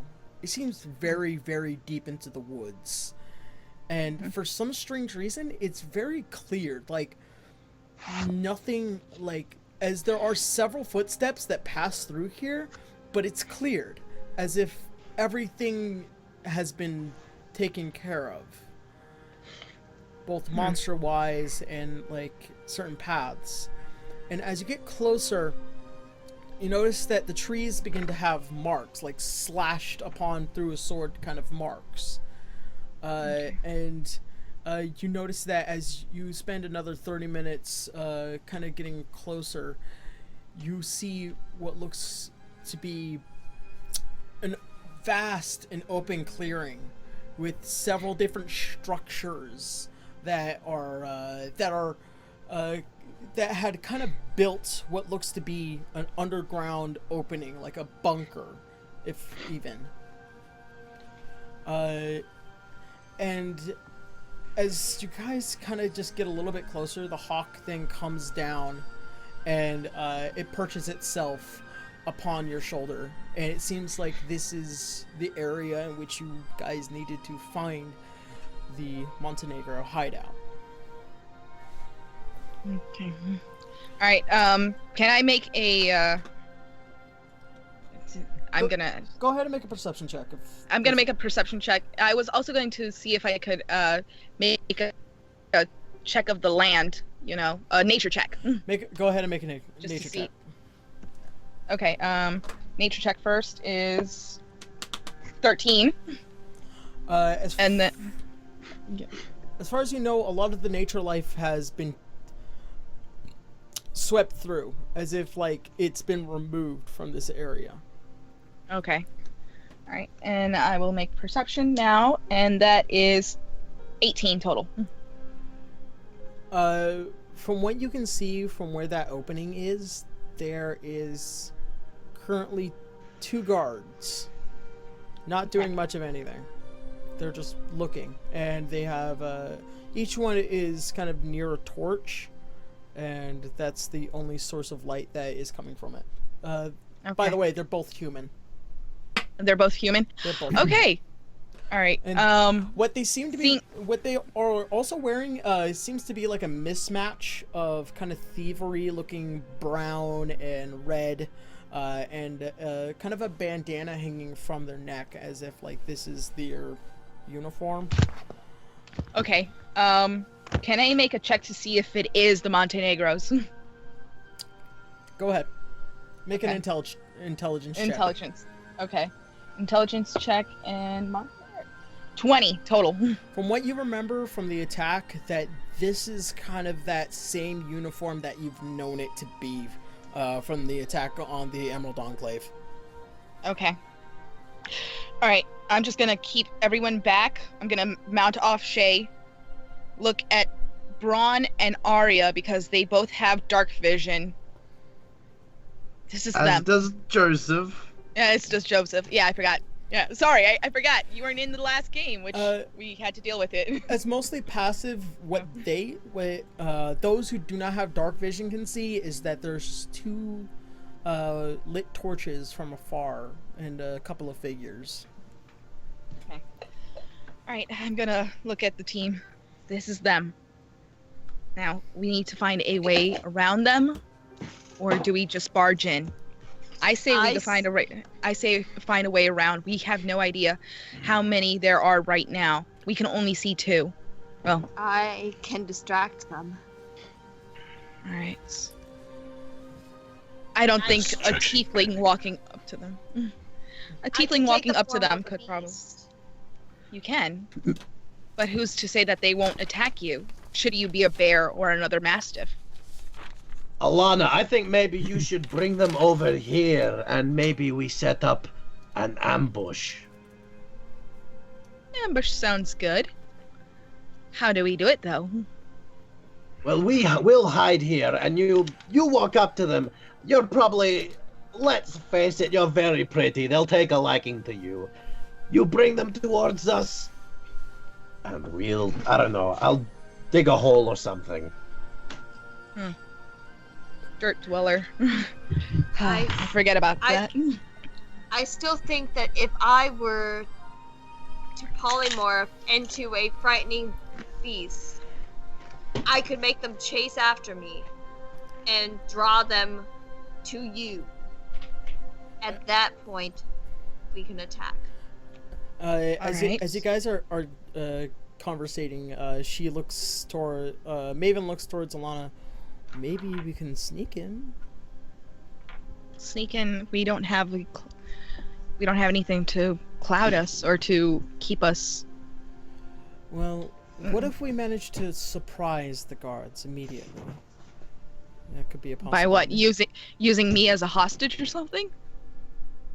We don't necessarily have to walk in front of them. There's plenty of forest behind. We can sneak in from behind, take them out, drag them away, and try and enter the compound as quietly as possible. Yeah. Yes. Alright.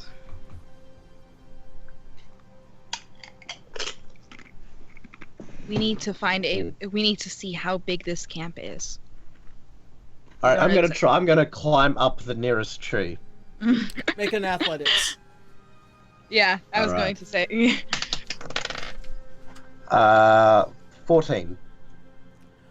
You see a tree next to you, and it takes you a little bit of effort, a few scrapes and bruises, because you as a dwarf do not usually climb up trees.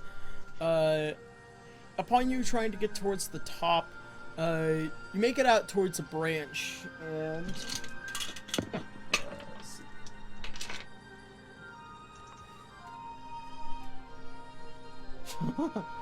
Alright, as you try to make it out to one of the nearest branches that you can find, you hear a small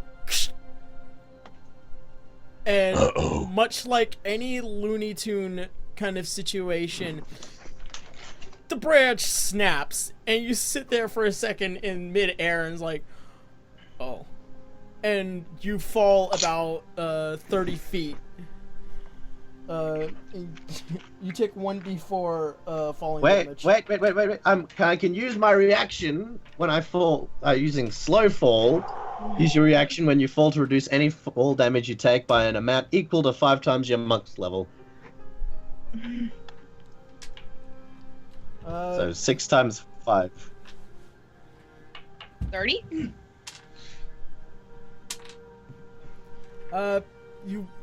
You as a monk, knowing how to kind of balance yourself quite well, you manage to just land on your feet without really hurting yourself.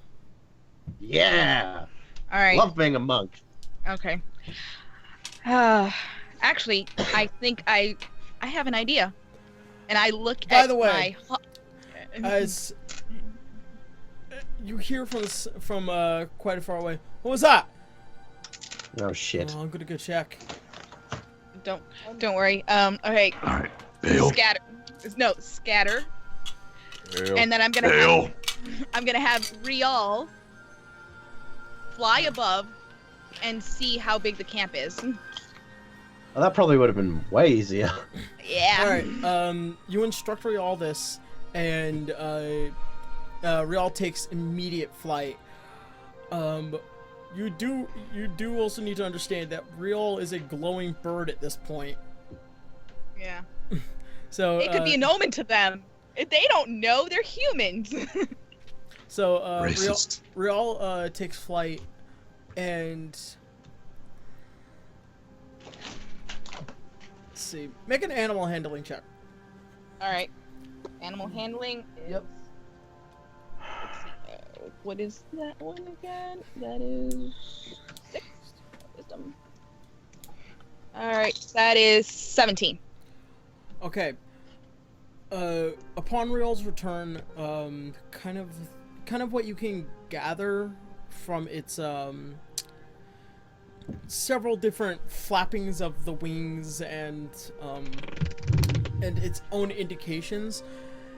What Rial can possibly see is that it is a open space with 2 guards in the front now moving towards you guys. Okay. I think we should all hide then. I'm gonna attempt to hide. Yeah. Make a stealth check. Hide in the All right. I would say everybody make a stealth check at this point. 17. Which stat is our stealth check on? Is that under dexterity? Yes. Yes. I have no modifier for that, so I just had my basic. Was it a? It's a 1d20 still. Yep. 2020. Yeah, cool. Oh shit. 9. 18 total. 14 total. Does dexterity like add into anything, or is just if you have something in stealth on the list? And 19 total. It's if you're proficient in or if you have a skill in stealth, it's your modifier plus your proficiency I gotcha. mod. As far I just have one dexterity. okay. Everyone manages to kind of like separate into the night, and the glowing torches as it gets closer to you. Braun, you managed to slightly catch their attention as they are now making a beeline towards you because they see a slight shadow shifting into the woods.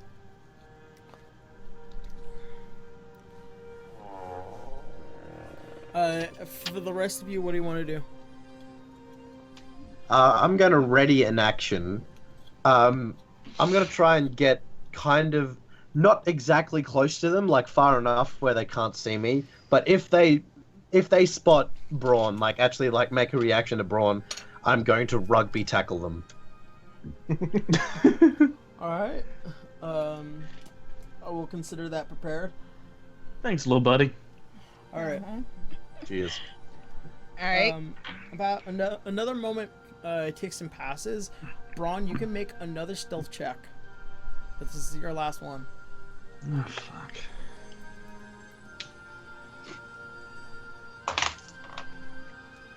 $12. In your ability as a fighter, and considering how rather large you are, you manage to finally hide away from these two individuals. You see many. One of them is bald. Another one is kind of more rugged, in a sense. They're both carrying crossbows. Okay. But you guys are considered sneak. You guys are currently sneaking, or stealth. All right. All right. I guess it's the best time to prep my hand crossbow. Just make sure. Pull it out from my quiver. Put it on my right hand, because like I said, I'm left-handed dominant. From what you guys noticed, that Maven isn't anywhere near you, but you guys kind of look around, and she's kind of waving you guys. Come on, let's go. All right. All right. I'm making my way through the brush, just running. So. Yeah, you guys are as silent as hell. Very quick, very moving. These two idiots, you know. Like, what's going on? You managed to make it towards the front of the area of where the underground compound is. So what do you want to do? Alright. I want to whisper something to Begaman super quick. Say, Begaman, do you still know how to breathe fire? Yes. Good. Why? Dwarves. Well, Dwarves. it might not matter. It might not matter. Why, Joseph? We don't know if sound it of happens. this. If anything should happen, yes, but not right now. All right. Exactly. I knew exactly what he's talking about. So you guys go ahead and enter the compound. Alright. I'm gonna try to see. I'm gonna try to go behind the tent and at least try There to is find no where tent. the leads are. There's is no tent, or tents. behind it just the area. goes straight Okay. underground. Straight Can I underground. use Okay. my danger sense to see if there's any traps or anything nearby?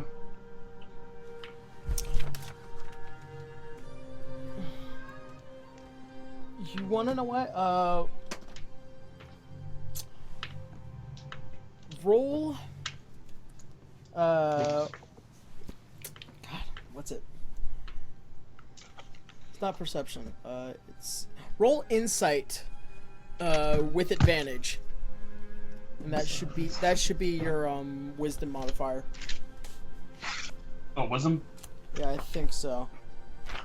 Or I could be wrong.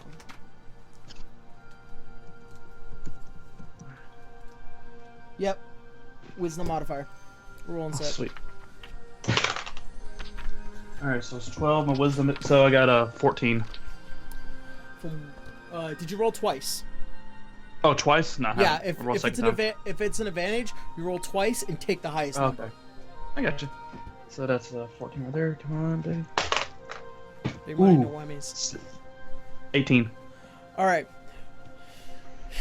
As you kind of like look around, you notice that it's not just a door that's down there. There seems to be something different with the bricks as you kind of get closer to the side of the walls, and as you kind of inspect one of the bricks, it seems like you have to kind of move it. In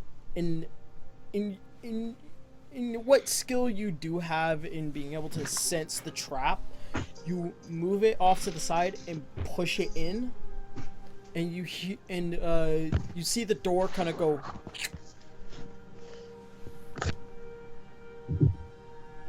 and it just kind of like pops open, just a little bit. I found something. Well, you opened the door. Yes. Yes. I was letting the others know. All right. Well, who wants to go through first? The dwarf. The dwarf. I don't mind. I can see in the dark. I'm very tiny. They'll probably not see me. You are the best and most suited You for are this. still considered stealth, though. All right. Okay. Yeah. Well, Remember. As long I'm as gonna- you control your mouth. I'm going to do the symbol where they zip their mouth up, but then give the middle finger and sneak through the door. As you open one of the doors, you notice that it's not dark inside. There are several different torches lit, going down a very long corridor, which then opens into a rather it opens into a larger area. But you don't really hear too many sounds. You hear, as you look down the corridor, there are several different doors. You kind of hear some of the sounds going on inside these rooms. Probably people kind of drinking or doing something. I'm tempted. So I hear people drinking in one area. I'm gonna check that out. I'm gonna see how many people. Still stealthily though, so they don't see me. All right. You try to open up one of the doors. I need you to make another stealth check. Oh, natty 20. All right, you open up one of the doors very easily, very quietly, and you can see that there is about a group of 5 individuals, all human, kind of just, going back and forth, talking about, Psalm has been nothing but a mess going on right about now. Yeah, I don't know why he's been getting a little bit more crazy than usual, even though he's kind of insane as it already is. Right. Well, ever since that damn sorcerer came around, it's been nothing but trouble. I've been thinking about leaving. And he's like, no, because if you try to leave, I'm pretty sure Psalm will fucking blow your head off. Alright, I'm gonna sneak back to the group and tell them what I just heard.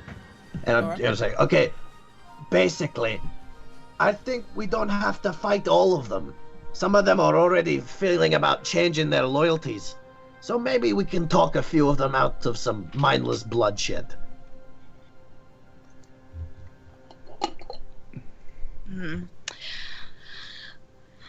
Maybe. Oh But yeah, there's about 5 of them as well. Maven. And as I look Yes. at Maven, you can persuade a little more than you have that ability. Have you thought about using one of them to your advantage? Is that Marcus? Yes. I love it. I love how that could possibly be Shay. Yeah. As she turns to you, it's like, it's not as if I already do that in general, anyways. And she Alright, just clearly walks in through the door, and she looks to you. Which room was it, Joseph?